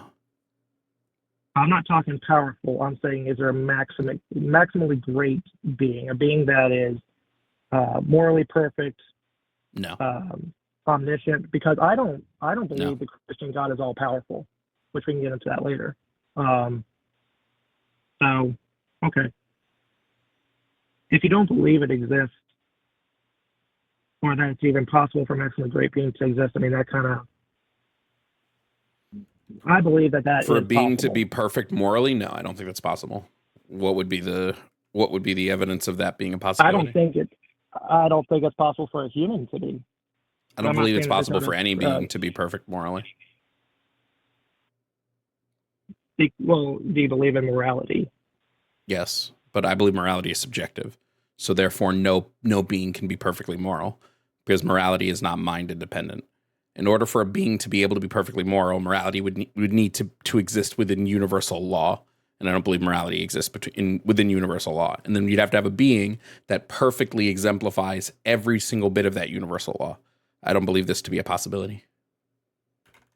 Oh, yeah. Well, if morality is subjective, then is there morality? I don't understand that. Yes, even though morality is subjective, there would still be morality, yes. Morality would just be mind dependent, not mind independent. So it's dependent on a mind. Okay. Well, then what would be the foundation of that morality? It would just depend on the... Because if it's subjective and just a matter of opinion, there really isn't a morality. Yeah, no. It would just depend. Morality, objective and subjective just mean mind dependent or mind independent, right? For something to be objective, it needs to exist within laws of the universe, right? I don't think morality can do this. I don't think there's any evidence to show that morality exists within the laws of the universe. In order for morality to be subjective, it would just need to be mind dependent. It's dependent on a mind, on a subject. Whether you're religious or not, right? You would still, even if you are Christian, you would still believe morality. You might not know this, but you would still be saying morality is subjective because the subject is God. It's not mind independent. It's God's mind is the dependent. I don't believe morality is subjective. If there is a morality, Christian, it has to be objective. If you believe morality comes from God, then morality is not mind independent. It's mind dependent. It's dependent on God's mind and God's will. And God changes his mind and will all the time. Therefore, morality is not an objective fact of the universe. It's dependent on the whims of a God. When you say God changes his mind all the time, are you specifically talking about the Christian God? Yes. Or just a God? Okay. The Christian God. That's the only one. That's the only one who, like, I know what he has done throughout the history of our so-called existence. I haven't studied the other gods to be able to make that claim. But the Christian God, if we're saying that the Christian God is an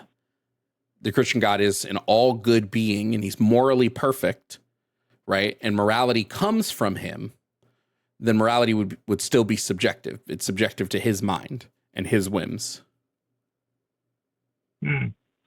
Interesting. Because it depends on what he's feeling at the moment. Yes. Is that what because really, like, he's like, well, now I feel like it's this way, or now I feel like it's this way. And then if we're trying to match his moral compass, then it's like, well, now we have to constantly sway to whatever he decides. Which that goes into the Christian God, which is what you specifically are calling out. Because I understand if we're trying to talk about all gods, man, we're gonna be here all day.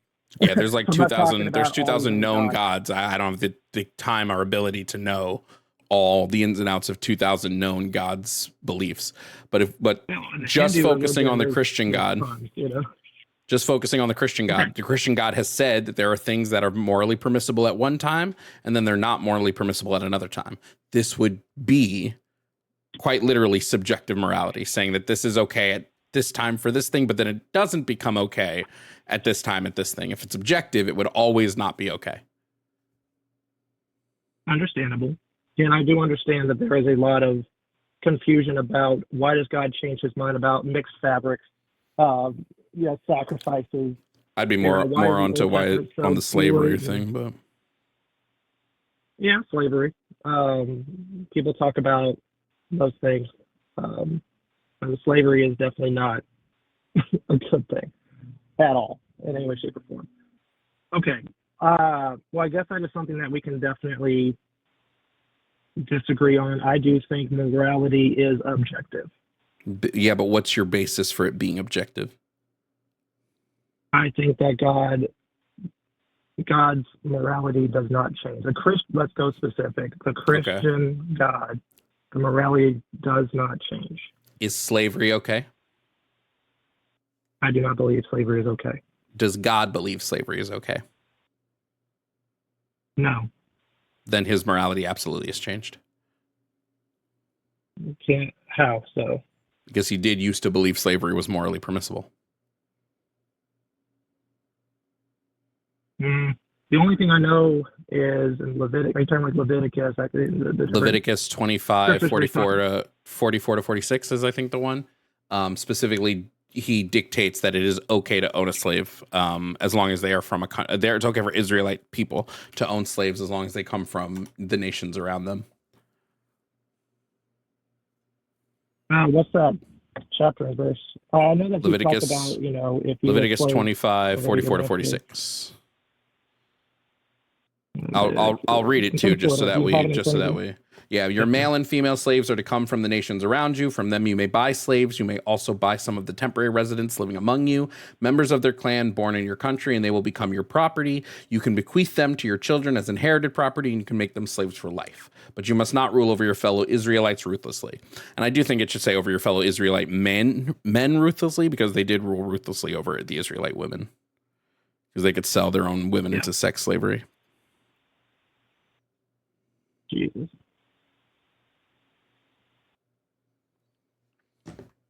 Okay. Now this is from Leviticus. Do you believe that Leviticus was written by God? Yes, Levitical laws were specifically the laws God gave to Moses on Mount Sinai to give to the Israelite people. It starts with the 10 Commandments, and he gives him a further list of rules for the rest of the Israelite people for how Israelite society should act morally. But they don't act that way now. Yes, because now they say God doesn't approve of slavery because he changed his mind, because his morality is subjective and it changes with his whims. Well, Leviticus was written by Moses. Yes, he got Leviticus from God. God gave him the Levitical laws from God. He got all of the Levitical laws from God. The 10 Commandments are the first part of the Levitical laws. He got all of those from God on Mount Sinai. Okay. So God etched all of those into the mountainside, all those words, like he wrote it down because that was the He wrote it down because God told him. Of the time. I can read you the full chapter. It's literally, it starts with the Lord said to Moses. Well, no, I'm just saying that the beginning of the Levitical laws is the Lord said to Moses at Mount Sinai, speak to the Israels and say to them, and then he gives him a bunch of laws. Yes, but Moses wrote them. Are you saying Moses the prophet lied? Because Moses was a prophet. He was a Messiah. Or not a Messiah. He was a prophet. Did he lie? Did he lie about God's words? Because that's going to throw the entirety of the religion into question, isn't it? Well, I don't use the Bible to try to make my claims. But you're a Christian. Because what else would you use? Not with a secular debate. But we're not having We're having a religious debate. Yeah. About the Christian God. But why would I use the Bible if you don't believe it? Because the side you're taking in the debate is the side of the Christian. The Bible is the only source for your claims about God as a Christian. There is no other source for the claim of what the Christian God would be, except the Bible. Well, that's where I go into. I've tried to make it to where anything I talk about when it comes to God and God existing to come from a secular viewpoint and not using the Bible, because saying that I can only use stuff within the Bible, that also defeats the purpose when you're debating someone and they're trying to use Bible scripture. But your claim, you're like, but I don't believe it. But your claim is that a perfectly good being who is perfectly moral and creates morality can exist. My claim is they can't, and your reason why they could exist would be because you think the Christian God is this perfectly good, perfectly moral being, and I'm pointing out to you how it's impossible for a being to be perfectly good and perfectly moral, because all beings are going to change their mind. All beings are not going to think the same way for millennia. They're going to their opinions, and I'm using the Bible and the Christian God as evidence of this. I got you. But you're using the Bible to prove that he doesn't change it, that he does change his mind. Because the Bible is the claim on his actions. Yeah. There's no other way. Like, if we throw the Bible out, then I would just say there's no proof.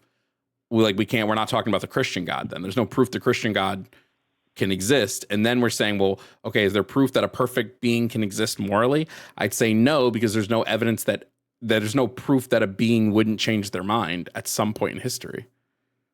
That would mean you have a being that stays in the same constant state forever. I don't believe this to be the case.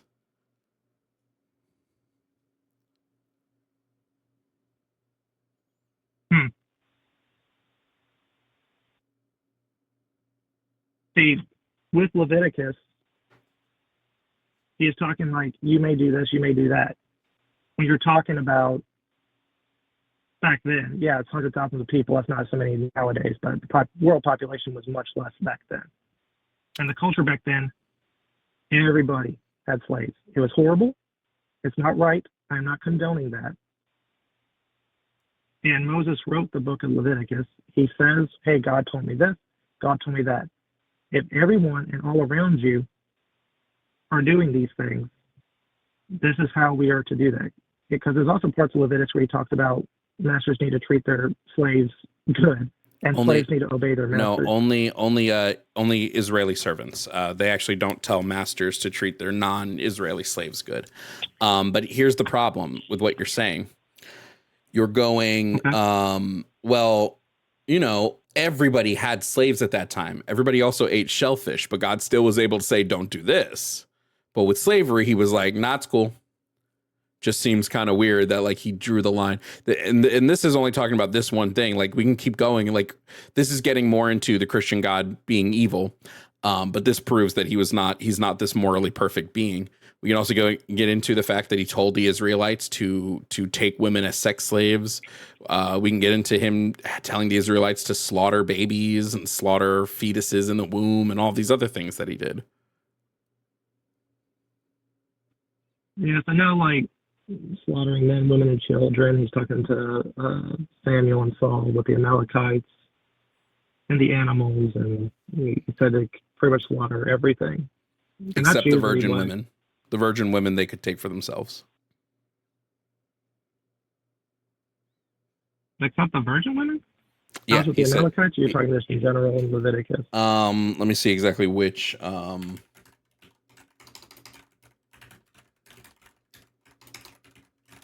me see exactly. And I'm sorry, maybe I'm more agreeable in trying to like understand. No, it was the Midianites. The Midianites, they said, kill the boys, kill any woman that's had sex with a man, but spare the virgin girls for yourself. You can have them. They were considered the spoils of war, which is kind of fucked up. Yeah, it is. And specifically, I actually shouldn't say the virgin women. It was the virgin children, because in a lot of the translation, they either label them as young girls or women children. Like, take the women children, because, you know, typically somebody over the age of like 14 has already had sex back then. So I mean, we're gonna get real into it. They was into some freaky deaky shit with the chillins, which I think is kind of fucked up. Yeah. Anyone with that should be killed. Absolutely. Like, absolutely not. So you believe Moses should have been killed? If he's talking to, say, to do those kind of things with children, yeah. Yeah, that's who said all the women children who have not known a man by lying with him keep alive for yourselves. That's who said that, was Moses. But is it saying to take them as like sexual slaves, or is it just saying to take them? Why would you be worried if they're virgins if you're not taking them for sexual slaves? What would they need to be virgins for? And why would you need to kill the children, the boy children, if you're just taking them as like slaves? No, it was for concubines. It was for sex slaves. Yeah, that goes back to Genesis and the sons of God coming down and mating with the daughters of men, and they were giants among the men, land with the Nephilim. It was about the blood. There was tainted blood, half-breeds that needed to be taken out.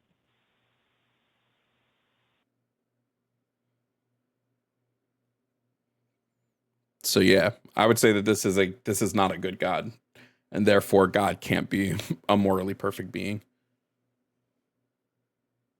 Or is it that humans have free will and humans have done a lot of messed up stuff? So Moses was a false prophet then, who was acting out of accordance with God. He was a murderer. So you would agree with me, Moses was a false prophet acting out of accordance with God? Moses was not perfect. Absolutely not. I'm saying, was he acting out of accordance with God? No. So he was acting I am no way saying if he did that in any way. If he was acting in accordance with God, then what's the issue? Because again, when we're looking at the Midianite people, the Lord told Moses. The Lord spoke to Moses, saying, "Avenge the people of Israel on the Midianites. Afterwards, you shall be gathered to your people." And then Moses said, "Arm everybody, kill all these people, take the women, children for yourselves, because that's what the Lord told me to do." So either Moses is lying and he's a false prophet, in which case I'm not going to believe anything Moses said anywhere in the Bible, because there's no going to be, because if he's a false prophet lying about this, why wouldn't he lie about everything else? Which actually would make sense, because there's no historical archaeological evidence that Jewish people were ever slaves in Egypt around the time that it claims they were in the Bible. So maybe you're right. Maybe Moses was just a false prophet. Yeah, because in Exodus, it's one of the, which one? It starts off with, and Moses was one of the most humble men. I'm like, you're writing the book. Why are you going to say that about yourself? Then how do we know? Well, Moses didn't write Exodus. Right. Well. Right. I thought Moses. Did that write Exodus? I thought Moses wrote. I thought Exodus. Not right. I thought he didn't compile Exodus. Maybe I'm mistaken about that, but that's fine. But either way, if we're saying there was a lot of the laws and how we're going to progress. To me, I've read that because he just wrote he just wrote what Jesus said. He just wrote what Jesus said, right? So because I think there's no way Exodus wasn't written by multiple people because it tells the story from outside of Moses's point of view. I'd be unconvinced that Moses wrote the entirety of Exodus. But like if we're talking about Moses' death, if I can interject real quick, like at Moses' death, Satan and the angel Michael fight over his soul because the devil says, I have claim to it. Like if he was this all great individual, great with God, why would there be any kind of debate over his soul? Well, right. so my issue becomes my issue becomes if we're saying now that Moses was a liar and he was a false prophet, and in this to me now pulls the entirety of the validity of the Bible into question. So now, if we're having a conversation about the Christian God specifically, I would say there is no evidence on anything with the Christian God because where's your like? If I'm not going to believe Exodus and I'm not going to believe Leviticus, I'm not going to believe the rest of it. There we go. So now what do we do? Well, I mean, now I would say you shouldn't be a Christian because you have proven to me here that you've proven to me here that your book is unreliable. I can believe the book is unreliable. I'm not here about a book. I'm here about my relationship. Yes, but your relationship Jesus Christ exists. Is my Lord and Savior. And the only reason you know Jesus Christ exists is because of the book.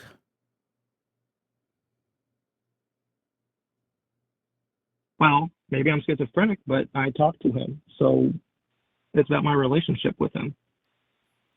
Well, I mean, but if you're schizophrenic, then it's not that it's really God. You're just hearing voices. Right. I'm not schizophrenic. I've been going to therapy for 3 years, and that's where this conflict thing has come into play that I need to do more conflict. No, I'm not schizo. Okay, well, then my question just becomes again. I talk with God. Sure, but my question becomes, okay, I don't. There's really not much of a way to combat like I talk to God, except for saying that like you probably don't, right? Like there's no real way. I don't hear what's in your head. I don't know who talks in your head. God ain't never talked to me. But like, how do I know that this is the Christian God? How do I know that Jesus Christ was the Messiah? He's not. I believe he has talked to you. Never has. Okay. I mean, if we want to talk offline about that, like, we can. I believe he has. I know you say, like, he has not, and I get that. There's been times in your life where you've asked a question that you did not have an answer to, and it comes into your head. Where did that answer come from? In my own intuition. If you have no prior knowledge. My own intuition. You just come up with your own answer, your own thoughts. Yes, all the time. That. And because I'm a being who can critically think, I can like think in the abstract. So I can think in the abstract, and using the abstract, I can come up with answers or things that I might not have seen before, because I can think in the abstract. Gotcha.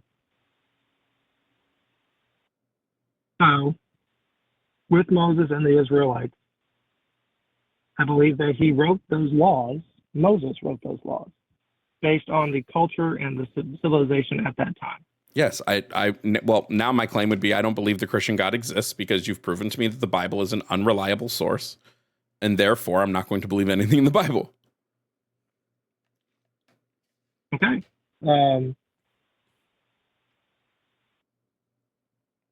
So in order for me to be able to convince you God exists, I have to be able to convince you using the Bible.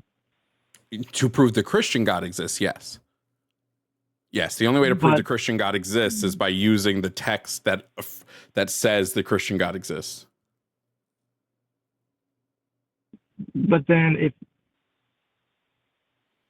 So most of my arguments I've tried to base outside of the Bible because I was like, why would I use the Bible to talk to someone that to prove that Christian God exists? You have to use the Bible.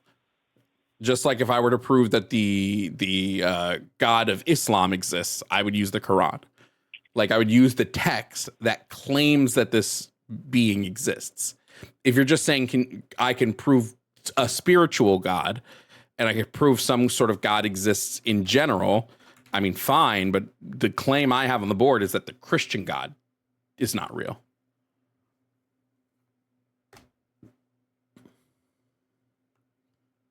Okay. Interesting. Because if I did better research and came better prepared to argue on basis of the Bible, so sorry I didn't.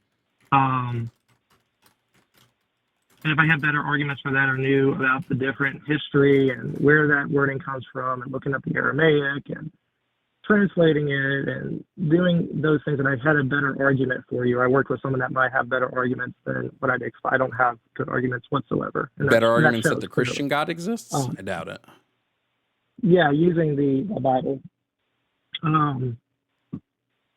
You could just say that the Bible's not true. So it puts the whole argument inside of a box that it has to go within the Bible. No. Okay, hold on. I think you're misunderstanding. The Bible is the claim. Probably, yeah. The Bible is the claim. So you would need evidence to verify the claims the Bible is making.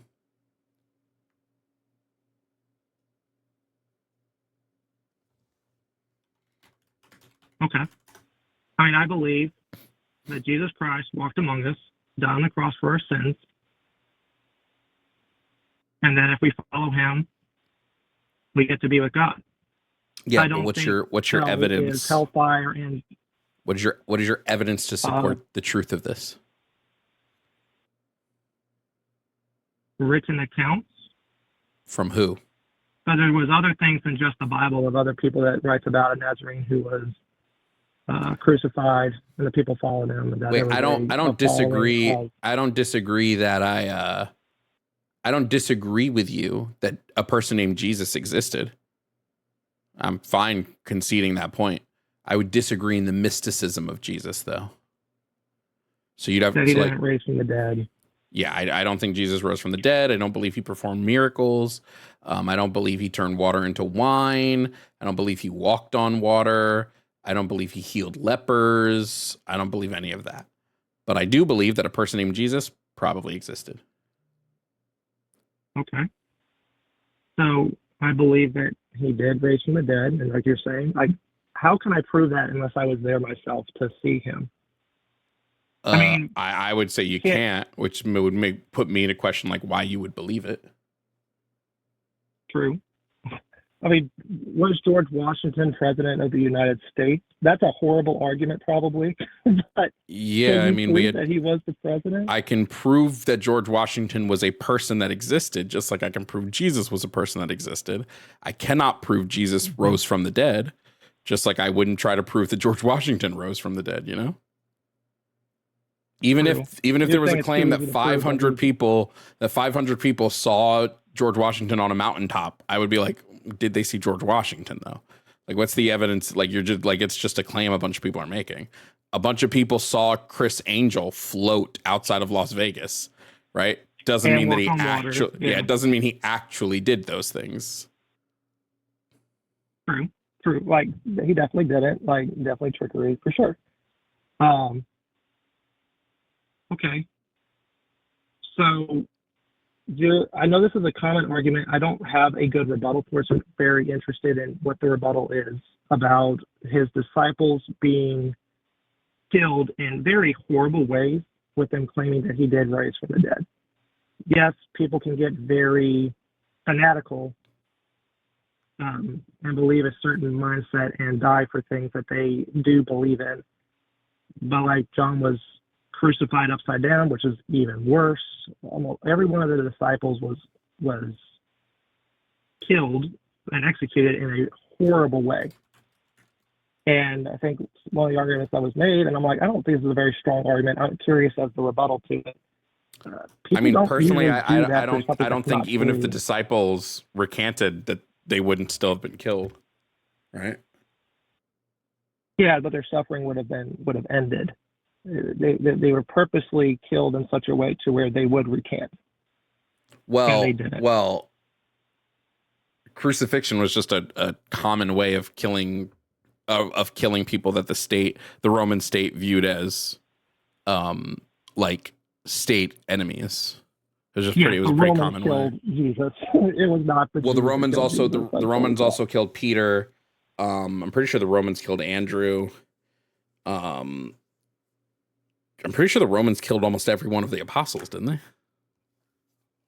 Just about. There were some that went into other countries and they were crucified. A lot of pagans killed them, and like they went towards like Turkey and into northern Africa.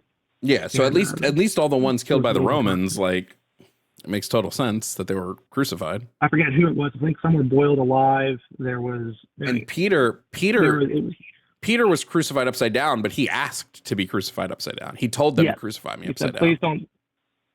Yes, which is worse. Okay, because you're hanging from your feet, not your arms. You can't. It's very hard to lift yourself up to breathe. It was horrible. Yeah, so like his torture was because he asked them to do it. Right. So the question is, why would these people do that? Like, yeah, my argument, the counter argument to that would be, well, they're so fanatical. They believe it. They want to get this out there. They want to start a movement. So of course they're going to do this. But people don't typically do that through that kind of extreme. That many people, you hear of some people that Joan of Arc was burned alive. But that was more political, but she used it from a religious standpoint and stuff. But yeah, I would just say there are plenty of people. There are plenty of people that have died for causes, whether they believe the cause or not, doesn't mean that the cause is real or that the belief is true, right? The apostles could have very well believed all the shit they were shoveling, right? It doesn't prove that it's true just because they believed it. True. They argue, and that's where it's like, doesn't mean it's true just because they believe it. It's the concept of, if they went that far, what are the, like, other people have died for a movement, regardless, like you say, regardless of whatever, but to that extreme of being tortured, skinned alive, boiled alive, crucified upside down. These horrible, horrible deaths. And so many did it because they said, he rose from the dead. I saw him. He is the Christ. That many. I understand the argument is, well, that doesn't prove that he rose from the dead. But how can we prove? There's a lot of things in history that we're not necessarily able to prove. We go off written accounts. There's a lot of things in history we're unable to prove. We go off written accounts. Sure, but if we're just saying written accounts are true, then mermaids are real. Dragons are real. Genies are real. Written accounts can be part of the equation, but I think without a level of skepticism in what we're reading, when we look at our physical world and physical reality, to look at what we read in history without a level of skepticism would just be a bad way to do it, right? That's a nice way to put it. It'd be ludicrous. We can't just believe everything we write because someone has to put pen to paper, and I'm pretty sure it's never been someone other than a human. And humans are fallible. Anyone that says otherwise is... Because the written accounts of Jesus, one of the things that I like to get into free will as one of my biggest basis of like a God existing, because I don't believe that the Christian God is all-powerful. I don't believe he's all-powerful. He gave humans, one of the first things he did was give humans free will. Yeah, but we have to look at the Bible as the text to talk about his actions and whatnot. We know that he can take our free will away. Do you believe that humans have free will? And I'll caveat that with, they can definitely be influenced. Okay, for sure. Like, that is definitely a psychological thing. But do you think humans, at the end of the day, have free will? Well, I mean, I do because I'm not religious. But if I was to argue under the Christian purview, I would say, do we have free will? Yes, unless God decides to take it away from us, which he does all the time. Well, at least one major instance of him doing it. He doesn't take it away from us. We give it up. No, there's direct examples of him directly taking it. So if you look in the story of Exodus, he says, and I quote to Moses, "Go to the Pharaoh, ask the Pharaoh to let your people go, but I'm going to harden his heart so that he won't let them go." This implies that the Pharaoh would have let Moses' people go had God not hardened the Pharaoh's heart. But God did harden the Pharaoh's heart and then did not let his people go. Well, I mean, there's another scripture that says no one can know the heart of a man unless the Spirit reveals it unto him. So how do you know God wasn't just revealing that to Moses? Because God said that. Because God said so that he will not let your people go. He said, "I will harden Pharaoh's heart." Unless you're saying that God all of a sudden, unless you're saying God lies, like he said very specifically, Okay, but again, if we're operating under the guise that Moses lied and that the Bible is not accurate, then we have to be operating under the guise of you can't prove that God gave us free will. You have no evidence to show that we were given free will by God, because the whole of the Bible now is called into question. I'm saying that Moses wrote something. He's saying that God told him that. Is the Bible been perfectly translated for this many years? Moses as a prophet would have perfectly translated the word of God because he was a prophet. And have we translated his writings up until this point perfectly, or has it been in any way altered? The original text the original Hebrew still affirms that God hardened the Pharaoh's heart. The writings that it's translated from, how old are they? Like, again, this is probably proof that I would need to produce because I'm the one saying that God exists. So I understand. Yeah, I mean, they're pretty old, but neither of us though speak Hebrew. At least I don't think you do. Like, we don't speak fluent ancient Hebrew. So the only way we can have this conversation is by analyzing the text of the translation. If you're just saying, well, the translation could be wrong, I guess, but now how do we can't prove it's wrong or right because neither of us speak ancient Hebrew. As far as I know, the text has been translated in this instance correctly, or at least as correctly as it can be. So I don't know, but we've hit the 42-minute mark. So I do need to get to the other callers. So John, thank you for calling in. If you want to call in again next week, feel free. You can call in again if you want to continue the conversation. Thank you, Jovan. I hope it was worthwhile. Hope I didn't waste your time, man. Thank you guys for listening. Y'all take care. Yep. You have a good rest of your day.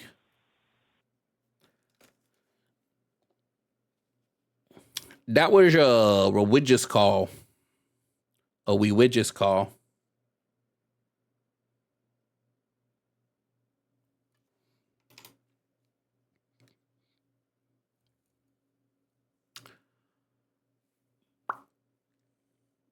Jesus didn't have an iPhone.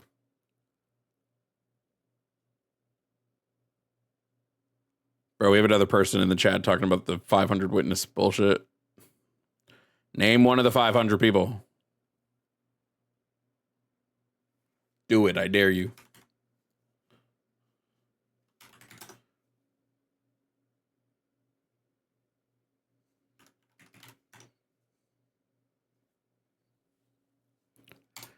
Okay, we got some more callers we gotta get to. I need a 5-minute interim though between calls.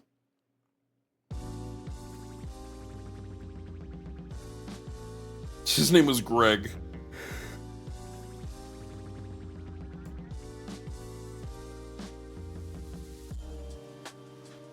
Ugh.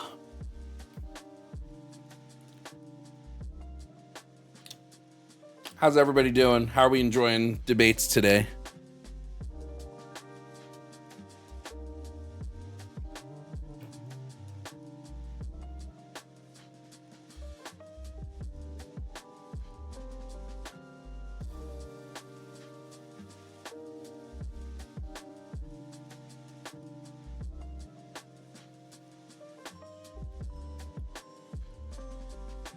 You waiting for a good crash out? Yeah, true. I keep telling Jimmy when we do our Sunday shows, we really need to expand our list, man. Played Minecraft? Yeah, a long time ago. I mean, not a long time ago, but I used to play Minecraft a bit more. I don't really play it now. I'm almost done with my living decks in Pokemon ZA, so that's what I've been sort of focusing on right now.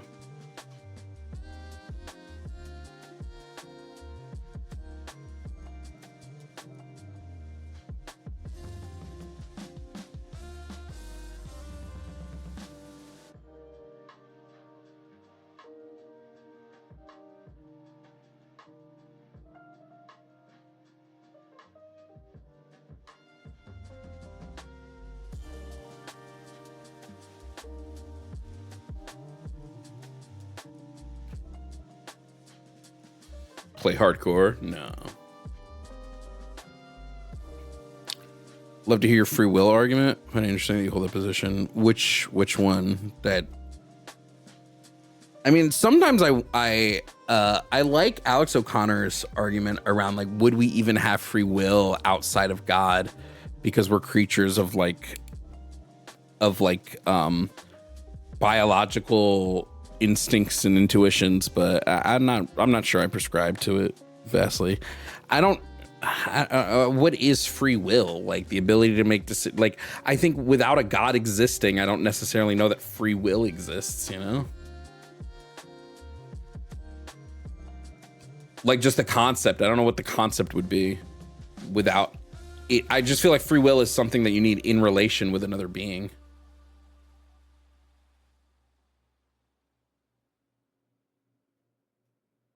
I'm not married to it though.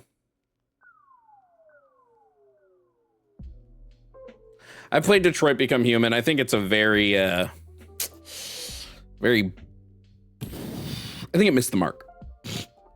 When all of the slave robots started singing slave songs, I was like, okay, what is this?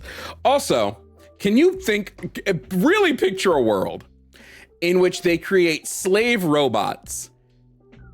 Okay, robots who are enslaved. You think we would let them give them black skin? There would be no black robots. I'm sorry. I will be the first to stand up and be like, the fuck are we doing here? Why are the slave robots? Why do they need skin at all? Why are they black?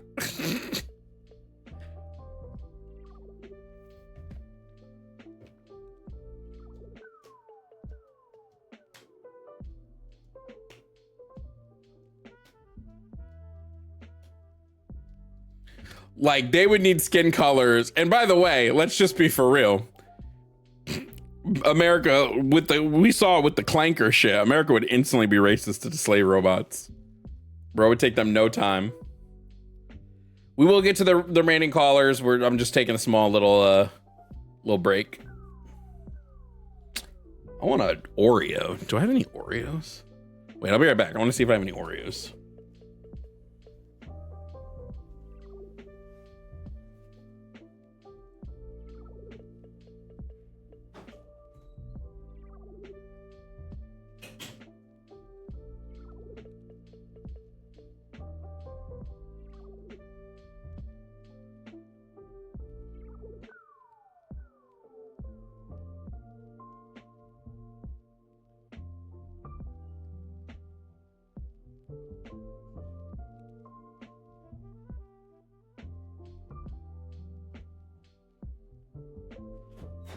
Oh, hell yeah, baby.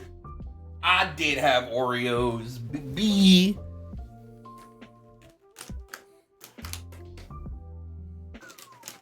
I ruined Detroit Become Human for you? Good. It's not a good game anyway.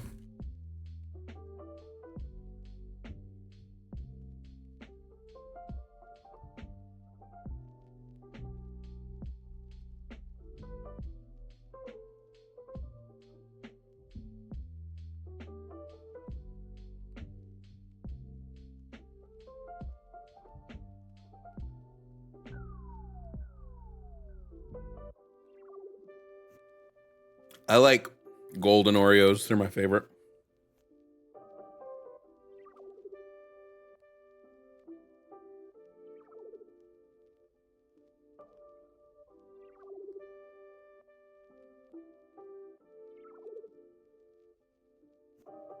I haven't gotten any shinies in ZA yet, so I don't know. We played Slay the Princess? No.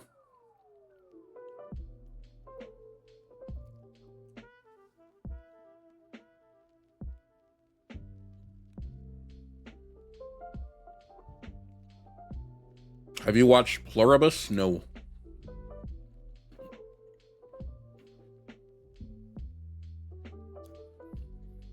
I'm just not really big on chocolate. Unless it's in a Reese's.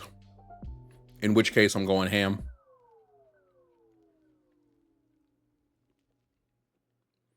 Do you know any history about automatons? No. Regular or double stuffed? I'll do both. I don't care. I'm not picky.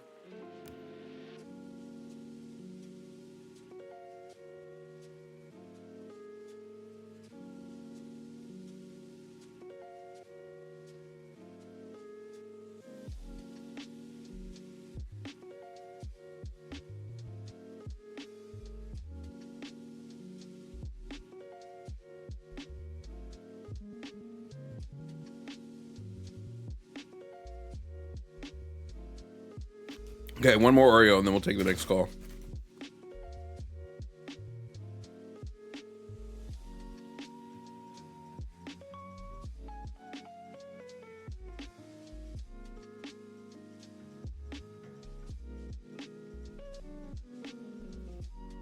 My argument on hating Rocky Horror is it's just not a good show. It's not written well. I'm not a big fan of camp in the way that Rocky Horror does camp.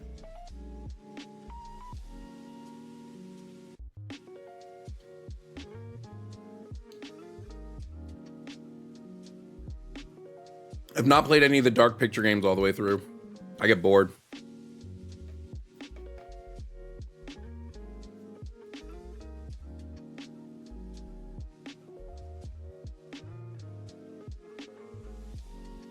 What do golden Oreos taste like? Penis. That's why I love them. Clip that.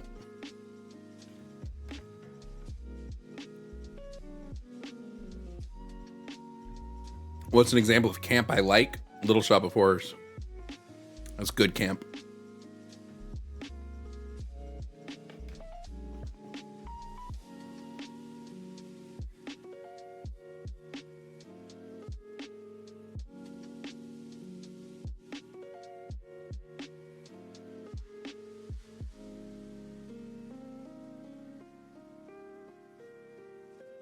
I played all of Alan Wake when it first came out years ago. It was great. I keep getting bored of Control. I keep starting that game and then never finishing it. I don't think I'm that type of gamer anymore. All right. Let's get locked in for this next call.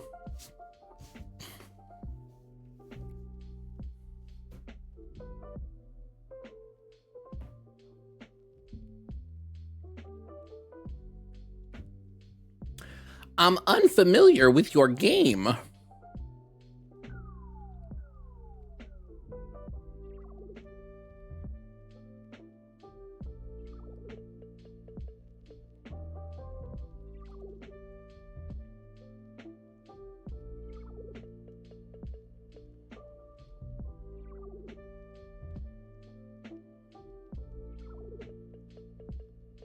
Yeah, no. I actually don't want to take any of those calls. No, actually. Zura, thank you for for re-upping your tier 4 membership on YouTube.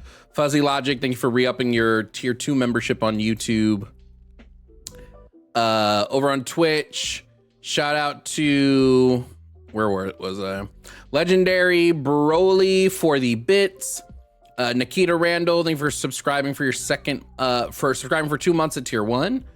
Manny is to go, thank you for a raid. I missed that a while ago, my apologies. Mr. Pipe Dream, thank you for the bits. Divinity Dawn, thank you for resubscribing for 3 months at tier 1. And Fleaver, thank you for subscribing with Amazon Prime. Yeah, I didn't want to take either of those calls.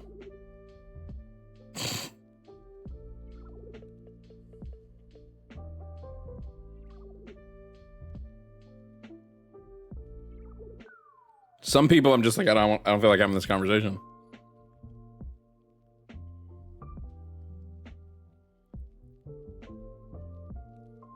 Praise us more, daddy is crazy.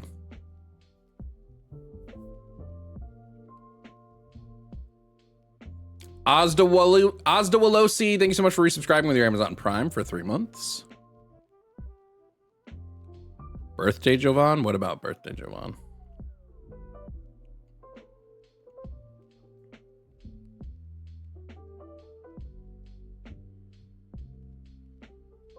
Play the song. Did someone redeem it? Oh, Starfighter chat, it's your birthday. Okay, hold on.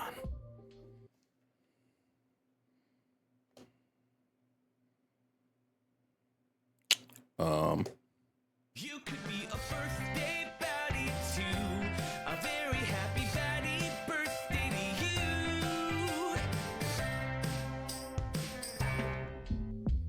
There you go.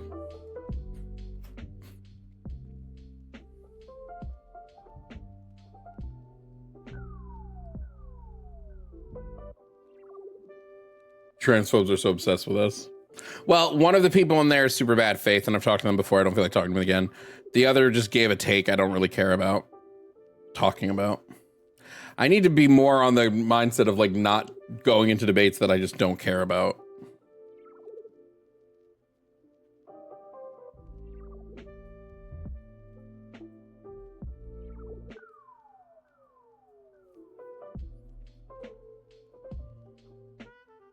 You feel me? I guess we should read off followers too, right? Maybe we should read off our followers on Twitch. That'd just take forever.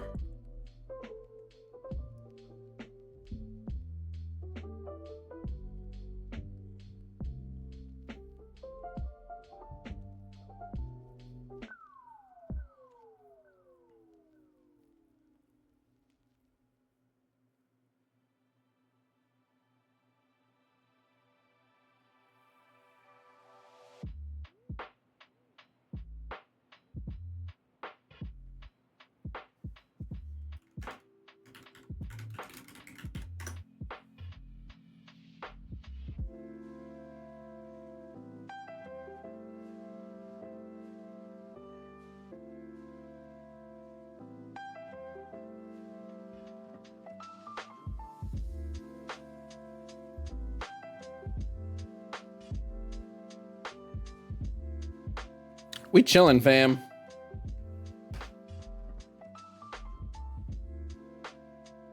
Man, wait till you guys see what me and Arden are cooking up, bro. It's so fun. You guys are going to enjoy it. That is all.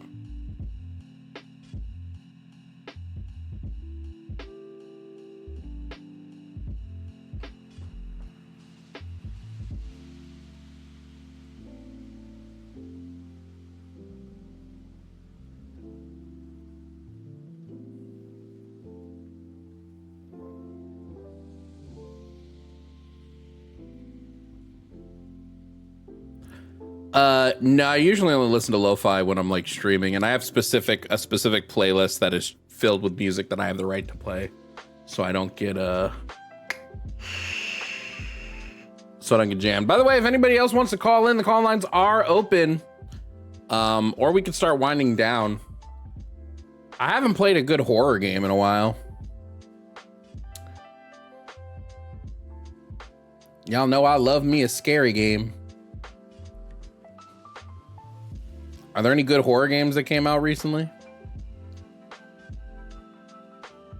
Anything fun?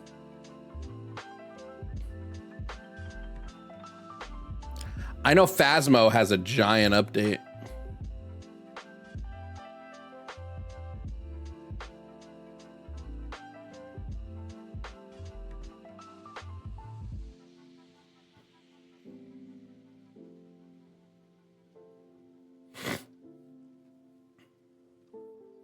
I need to fully play through Silent Hill 2 before I play Silent Hill F.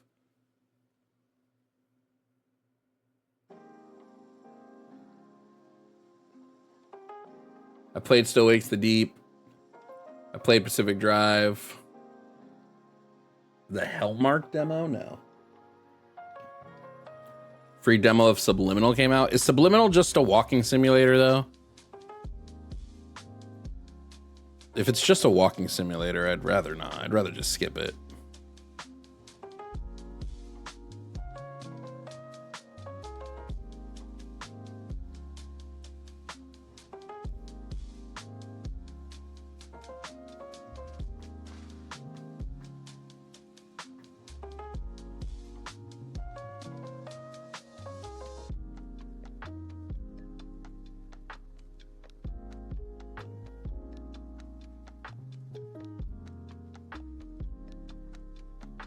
Or not subliminal, superliminal, yeah. Zookosis sucked, dude. Zookosis was terrible.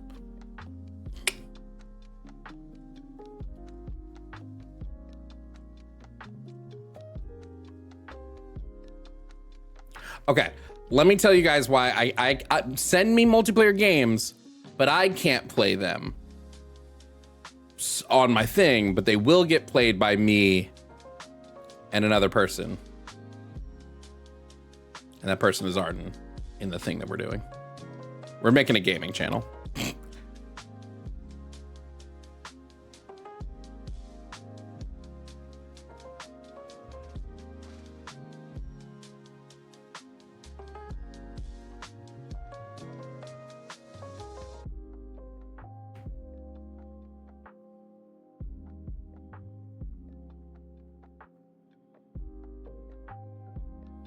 We've already recorded like 3 hours of peak. You're gonna get peak, yeah. We recorded a bunch of peak already. I might farm out. I might hire someone to edit our videos because I don't necessarily know that I want to.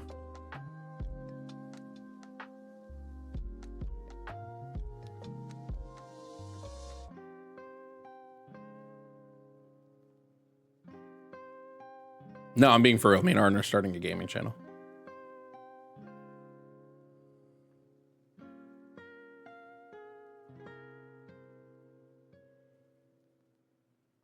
Beth, you almost guessed the name, low-key.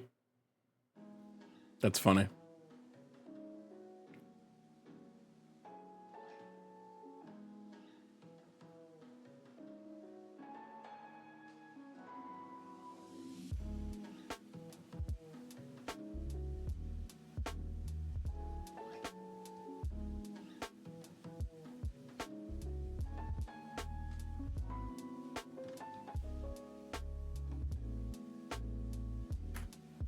Let me see the superliminal. Does that? Oh shit! Dispatch is out too. Not superliminal, subliminal. Is that what it's called? Yeah, subliminal. Subliminal. Is this just a walking simulator though?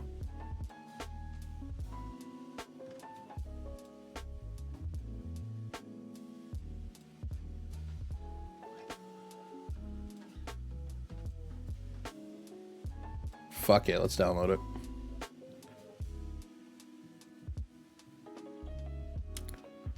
But should I wait? Should I play with Arden? I always wonder what will be the better ones. Yeah, I've wanted to do dispatch.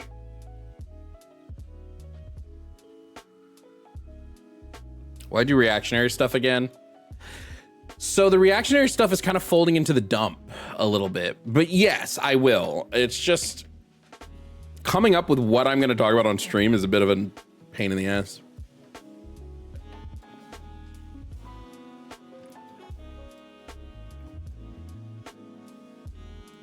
Chuck, nobody cares. We're just straight up, we don't care, dog.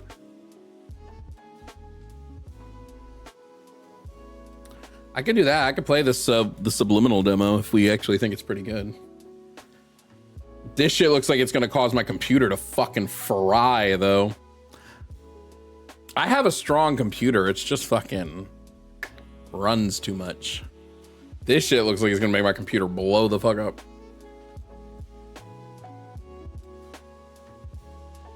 We don't have any debates on the call-in line. The only people that called in, I didn't feel like debating, so. Music Sheep, thank you for coming, for re-upping your tier 2 members. I am still gonna read super chats, don't worry. We read super chats every stream, don't worry. Hopefully, if I can make this move happen by December 1st, I'll be able to stream for you guys in the evening too, which will be great. All right, let's read our super chats. Let's read our super chats. We got quite a few of them today. From Joey Wander, lines looking crispy this morning, comrade. Thank you, comrade. Thank you for the super chat. From Pliable Pinky said, love the content. Thank you so much, and thank you for the super chat. Mahogany Town said, Team Iron Man or Team Captain America? In the movies, Team Captain America. In the comics, Team Captain America. Fuck Iron Man. You bootlicker. Music Sheep said, you could do the funniest thing and say, this show is my womb and you're the fetus. I'm aborting you now. Goodbye. I should have done that, truthfully. Music Sheep again, the Bible's rules and teachings were based on seeing what people die from or not, so they can tell idiot commoners something that would be common sense. Example, killing is bad. Oh shit. Yeah, no. I can't believe that person tried to tell me, oh, we didn't wash our hands until the Bible. What? Bro, you don't know what you're talking about. You don't know what you're talking about. What do you mean? Should be one Google search to find out that we did do this. Where was I? Music Sheep again said, anytime someone says the Bible is the reason morals exist, I see it as a red flag, since it implies that if it weren't for the Bible, the person would be out there raping and killing people. Yeah. Bothell guy said, Rick is a leptin, keeps lying about the Bible because he hasn't read it, yells like a toddler, thinks he's smarter than he is, by far quality content. Yo, low-key. Music Sheep, Ronald Reagan shut down higher education, causing colleges to rely on students to pay for the college, and so doctors are in hundreds of thousands of dollars of debt. You expect them to work for free. Oh my God, true. Also, bro's a brick wall. He literally said no when asked for a source. He keeps changing the topics. Yeah, no, that was crazy. Libertarians are always like that, dude. Libertarians, that's such a libertarian thing to do. Joshua Everett said the total value of all gold mined in human history is lower than the current annual GDP of the US. The gold standard would have collapsed this years ago. True. Balthazar said, need to get the White House off the gold standard. That's pretty good. Antonio said, oh my God, that was painful. Dude didn't know a goddamn thing. Yes, and thank you for the super chats, everybody. Music Sheep also said, what if God was actually a brat early on and grew up as a frat bro with other gods, only to later have a kid and chill out due to the chemicals in his brain changing him into a more placated person? What the fuck, Music Sheep? The only morally perfect being is Mr. Rogers. I will stand by this, as he's the nicest person to ever grace the planet. Oh my God, fuck, true. Maybe Mr. Rogers is the Messiah. You ever notice how God changes his mind to fit societal standards? What a coincidence. True. Fuzzy Logic said 19 people flew planes into buildings because they thought they were doing the will of Allah and would be rewarded in paradise. Does that make Islam true? Good point. Music Sheep said, my religious symbol is a noose because the Salem witches were killed with a noose and they performed miracles. Weird how people were killed with nooses after the witch trials. I'm sure it meant my religion is correct. Crazy. Double Goblin said, Voices of the Void is neat. New update out. What is Voices of the Void? I don't know what that is. And then Jessica said, hey, I'm an editor. I'm looking for work. If you're serious about hiring an editor, I would love to chat. If you want to edit for me in Arden for our gaming videos, what I need you to do is send your rate and a reel of your work to my email address, business@jovanbradley.com. I need your rate and a reel.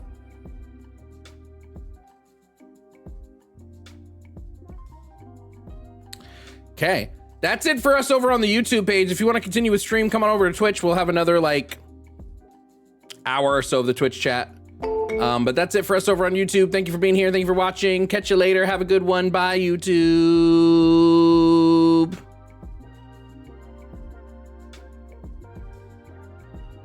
See ya. We didn't want to be ya.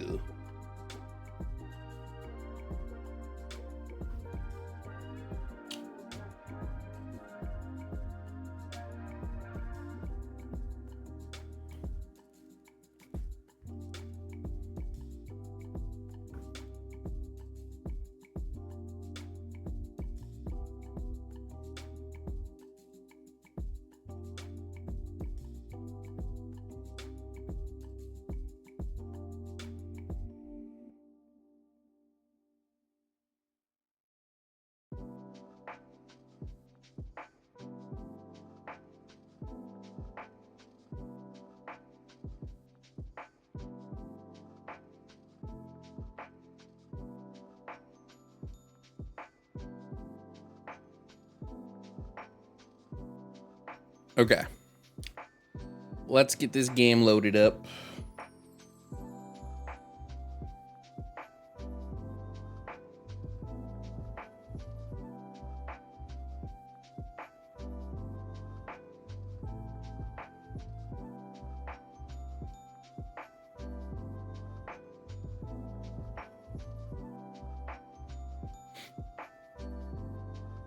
It's fine. I haven't played a game on stream in a while, so this should be fun. Is Spider-Man my favorite superhero? Yes. Yeah. Yeah, it's Spider-Man. How can he not be?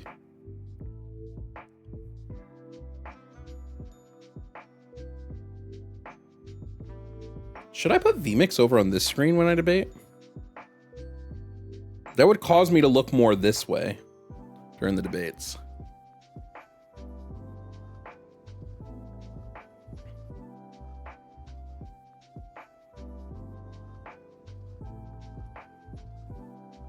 Maybe.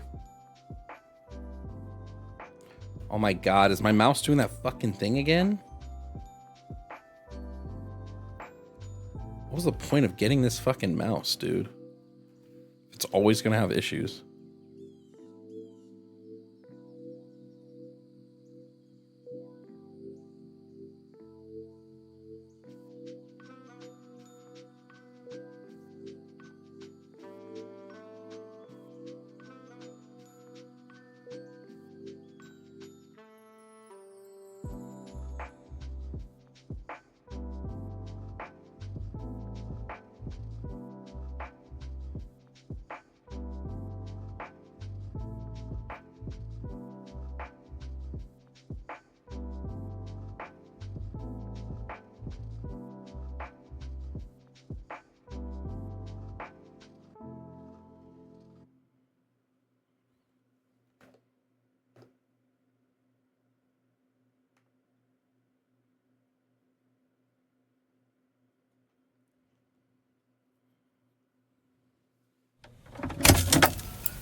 Adjust the slider until just barely visible. Okay. We're gonna have to turn, like I can see this shit is causing my computer to chug. So let me just get to a point where I can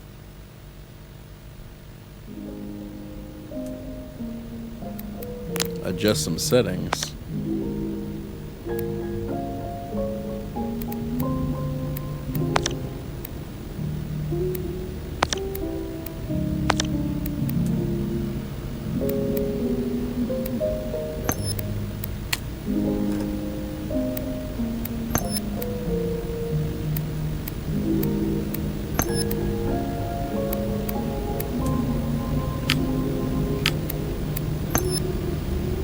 See, even just adjusting the frame rate limit made it already work better. See?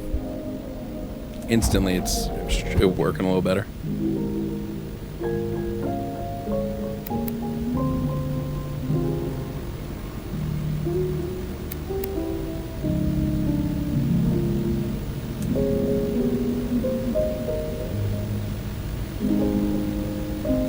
Chud not roasting on an open fire. Jack Frost nipping at your nose. All right, how's it look, chat? How's it look, squad? Seem pretty good?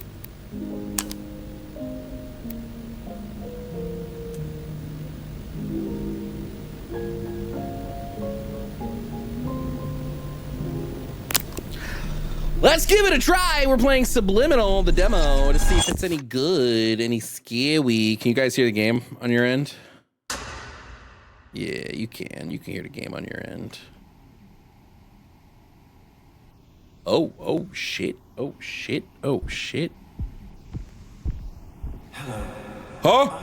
Wait, no. I imagine you're feeling a tad disoriented, uncertain possibly. Like a sock that's lost its pair in the dryer of existence. But not to worry. This...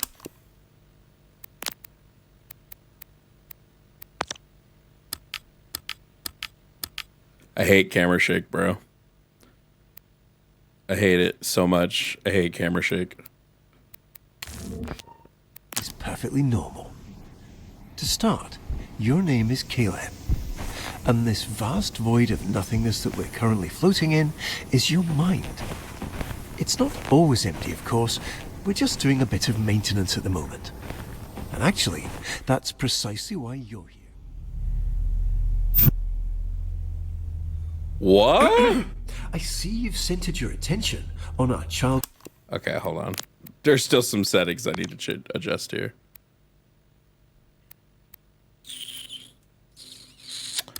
First of all, motion blur. Oh, go down so hard, bro. Go down so hard, motion blur. Hardware ray tracing? No. No.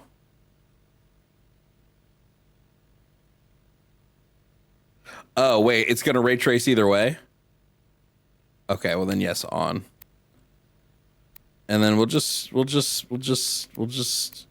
turn this down. And this down. That should be fine now. Basement. This yeah, that's better. Start, but not exactly what we're looking for. Our memories here and their corresponding feelings of loneliness, anxiety, and soul-crushing Game Boy are rather inconvenient. No, so, the Game Boy. While I find a way to properly orient onto our designated path, please find a way to occupy yourself. Okay. I'll be back. Oh hell no! That's terrifying. How choppy is the video, you guys? You tell me, chat. Oh, I don't like that. No, Game Boy. Oh, I'm small. I'm just realizing how small I am. Oh, we got light.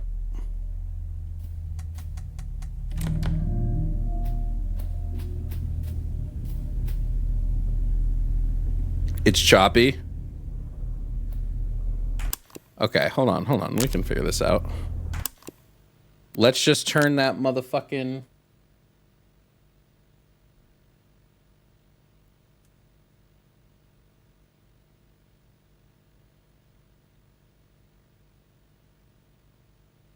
Let's just turn that motherfucking,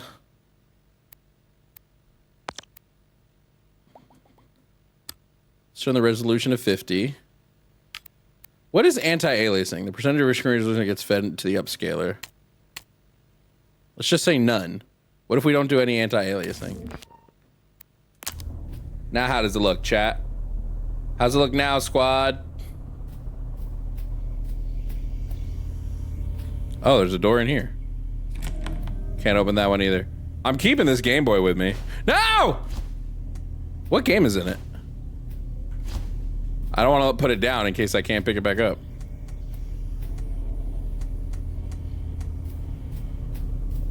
No, you want anti-aliasing? Why?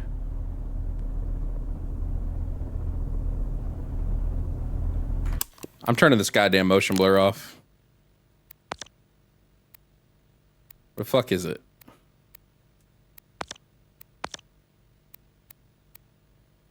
Motion blur amount. Oh, there it is. No, off, bro. Hate motion blur.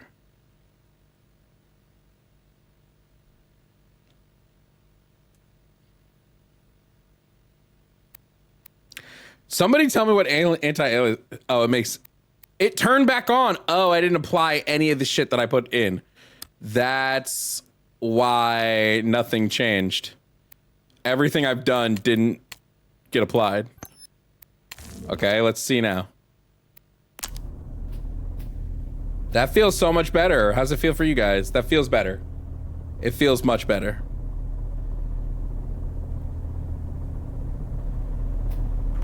Motion blur makes it more realistic. Yeah, but it sucks.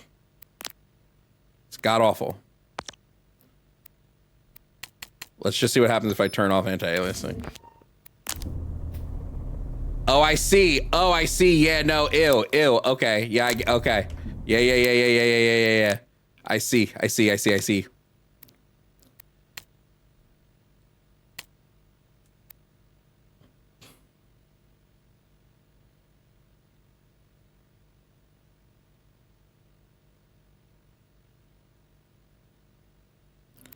I guess we'll just keep it at what they had it set at. What is VSync? Anyone know what VSync is?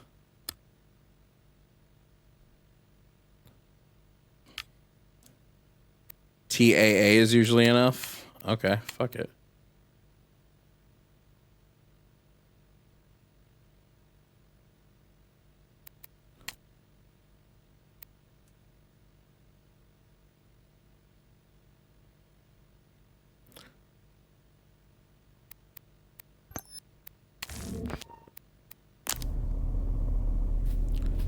This seems fine now.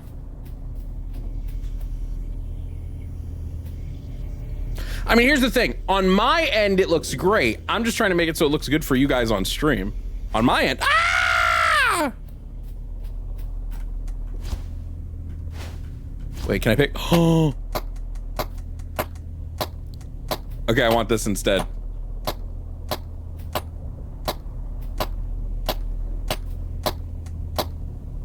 Yay! Yay, this is great. Oh, yeah, I got gun. Oh, C and L. What does that mean? Oh, someone got yelled at. See, they're in a corner. Oh, look, C and L. That's people. Okay, C and L is somebody. I also own this exact Nerf gun, bro.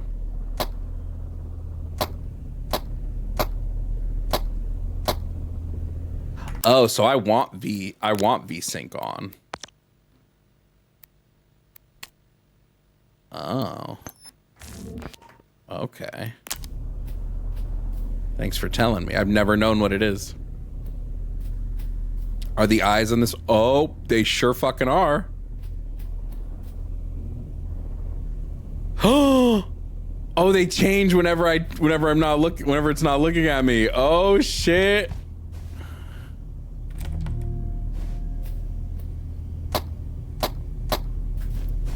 Oh, no.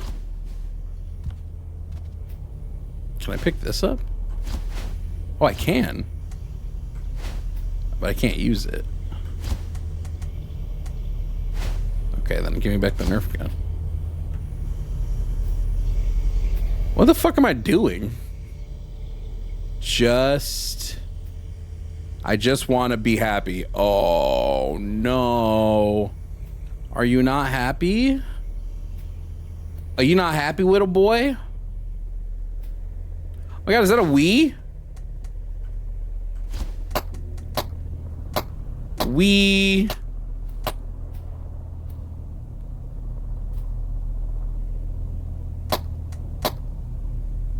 Okay. Ah, my gun. Look at like, do they ever disappear? Well, now I want to see how many of these I can put on the ground.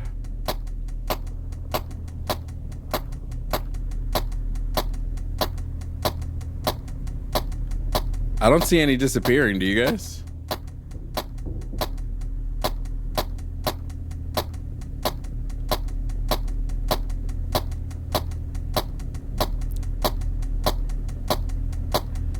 We're doing this. This is what we're doing right now. If someone sees one disappear, let me know. I'm absolutely gonna crash this game with darts.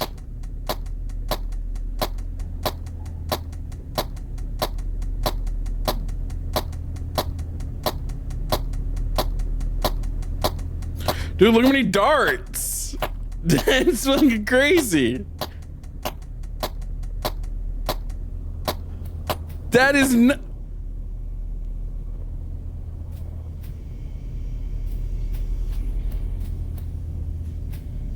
I feel like there were more darts in here. They gotta be disappearing at some point.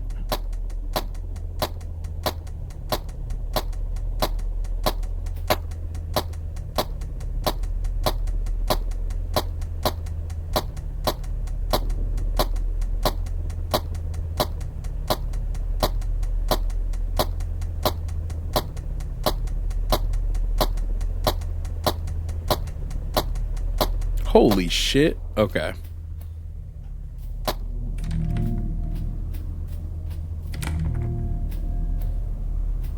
I don't know what I'm supposed to do.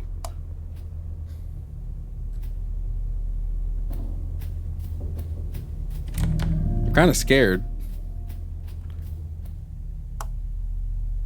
What is he looking at? What were you looking at? Oh, was it just that I went up here? Yeah. Oh, God.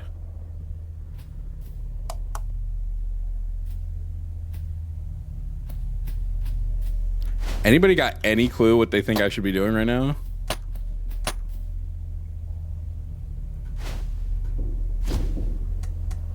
I could take this cup of water. Oh my god.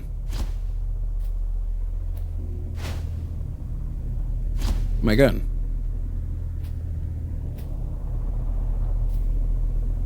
What is this? Nothing. Okay. I don't need the walkthrough. I'm just like, nothing's happening.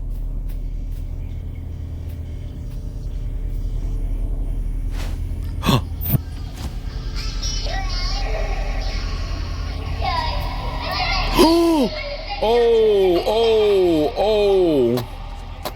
Get out of here. Wonderful.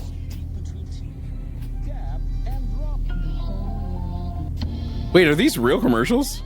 Yo, is that gas?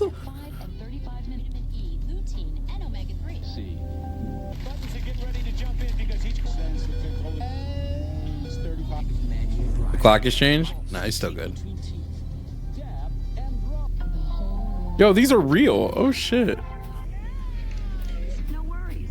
At 5 and 35 minutes E, lutein and omega-3. Oh, this game's terrifying.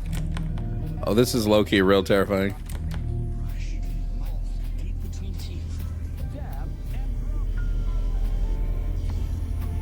So plugging that in was what I was supposed to do. So there must be some other smaller things I'm supposed to be doing here.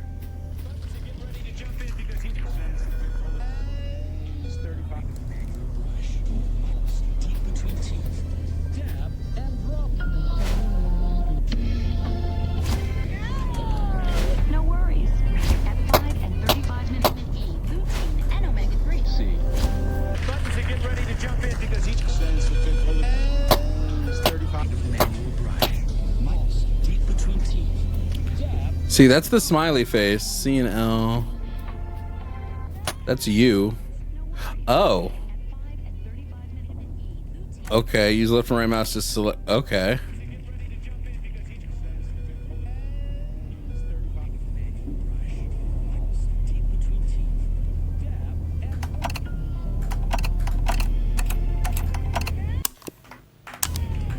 No worries. At 5 and 35 minutes E, lutein. 5 and 35? 5:35?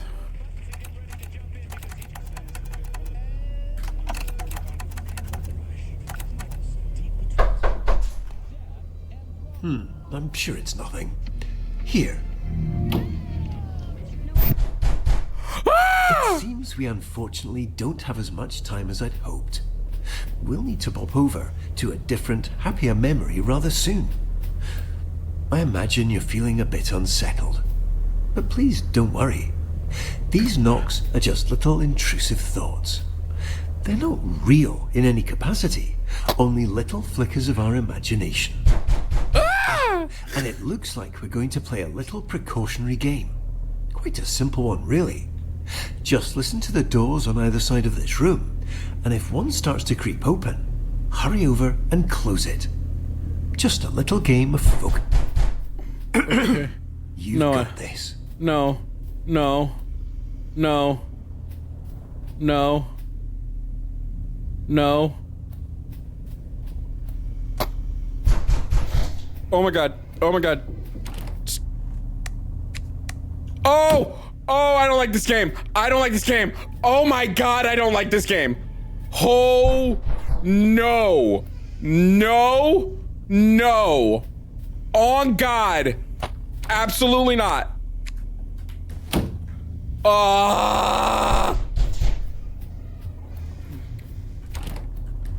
I'm not looking. Fuck you. I'm just shutting. Oh my god. No. I'm not looking. Oh no. I don't like this. I don't like this.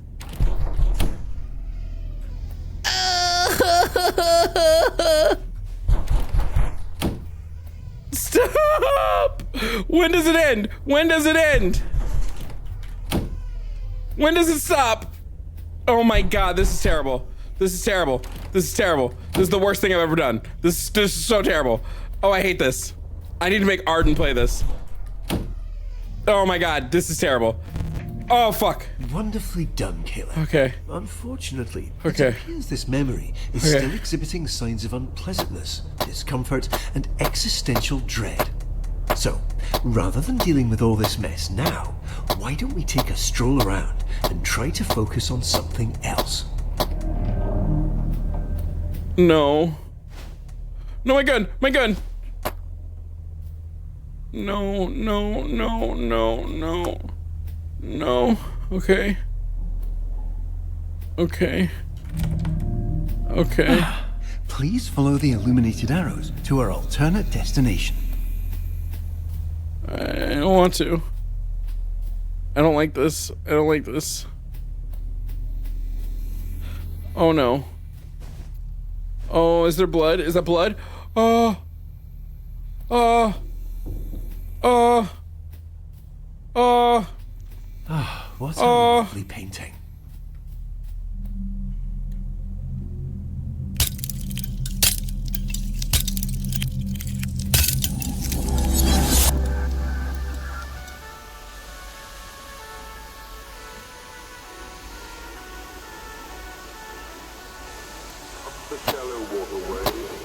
Here we are. Welcome to our memory of the waterworks.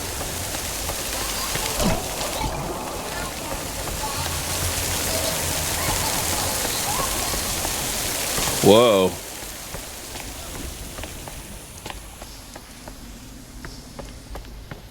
I want to go down the big slide. Why there? Oh no. What is that? Oh! I see you've managed to find a rather gloomy corner in this otherwise joy-filled memory. Please immediately disregard whatever feelings cause you to seek this out, and return to the happier parts of this memory. Oh god, the eyes on that thing do too. Okay. I guess we'll go to a different slide. Oh my god, I hate this. I hate this. Oh yay! Fun! Woohoo! Oh my god, I hate this so much. What is this? What is this? Oh, it's closed. Okay.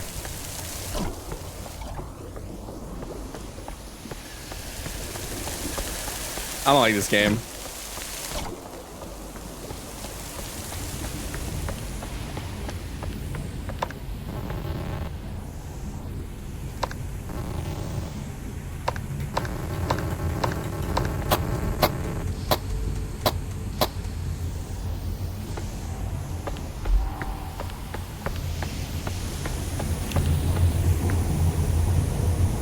Dude, I don't like water parks now because of games like this.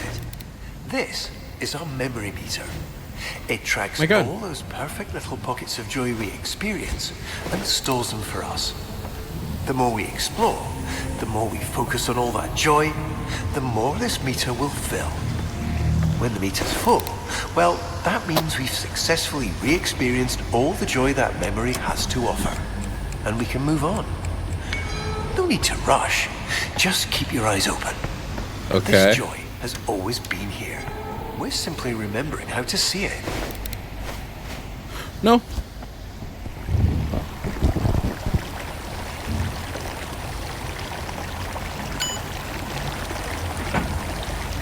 Whoa. Whoa. Whoa. A whoopee. Okay. This game is fucking terrible, but it's also amazing and it's incredible and I love it, but it's also the worst. What's happening? Okay. I don't trust that I'm not gonna see somebody in this fucking slide. Oh, that was it? Okay. That's a terrible water slide. Just want to throw this out there.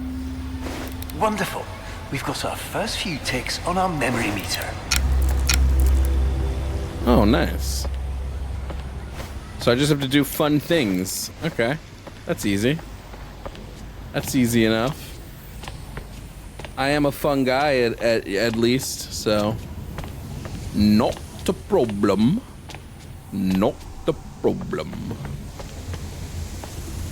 Okay, let's do another fun thing. Oh, can't go that way. My gun.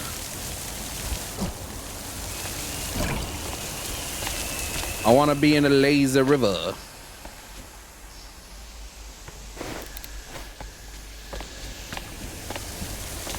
Okay, what way do I go? Will this provide me joy? Joy, joy, joy, joy, joy, joy, joy, joy, joy, joy, joy. That didn't provide me joy. That doesn't spark joy.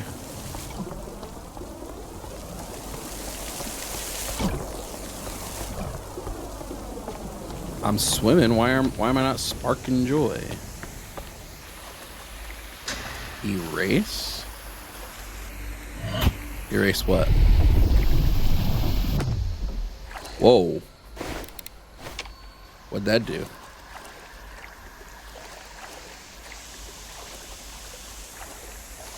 Okay. What did it erase? Oh, it's gone. Okay. I wonder if I can go that way now.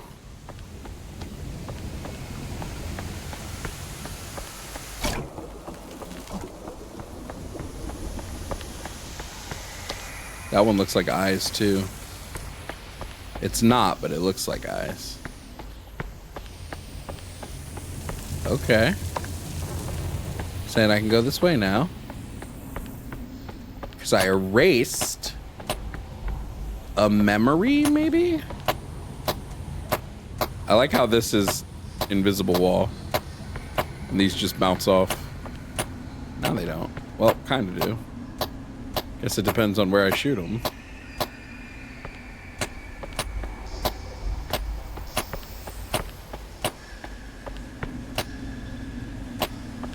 Joy, joy, joy, joy, joy. Am I big enough? I only weigh 47 pounds, so what am I, like 7? Oh? Why can't I ride? Oh, I guess I can ride. Oh God, oh God, oh God. I changed my mind, I changed my mind! I don't want to do it!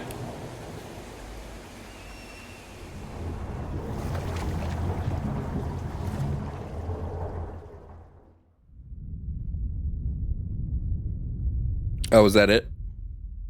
Was that the whole game? Oh, okay. All right, cool demo. Cool demo.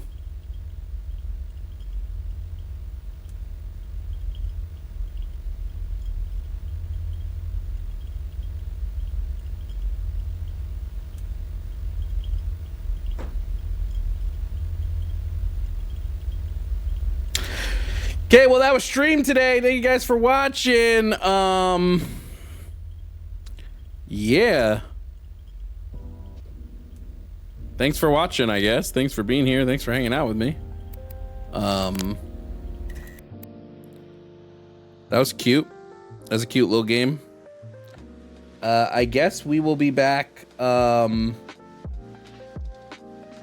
tomorrow. Right? Yeah, I should be back tomorrow. So it's been fun. It's been real fun. I will see you guys tomorrow for more stream, okay? Okay. Okay. Okay.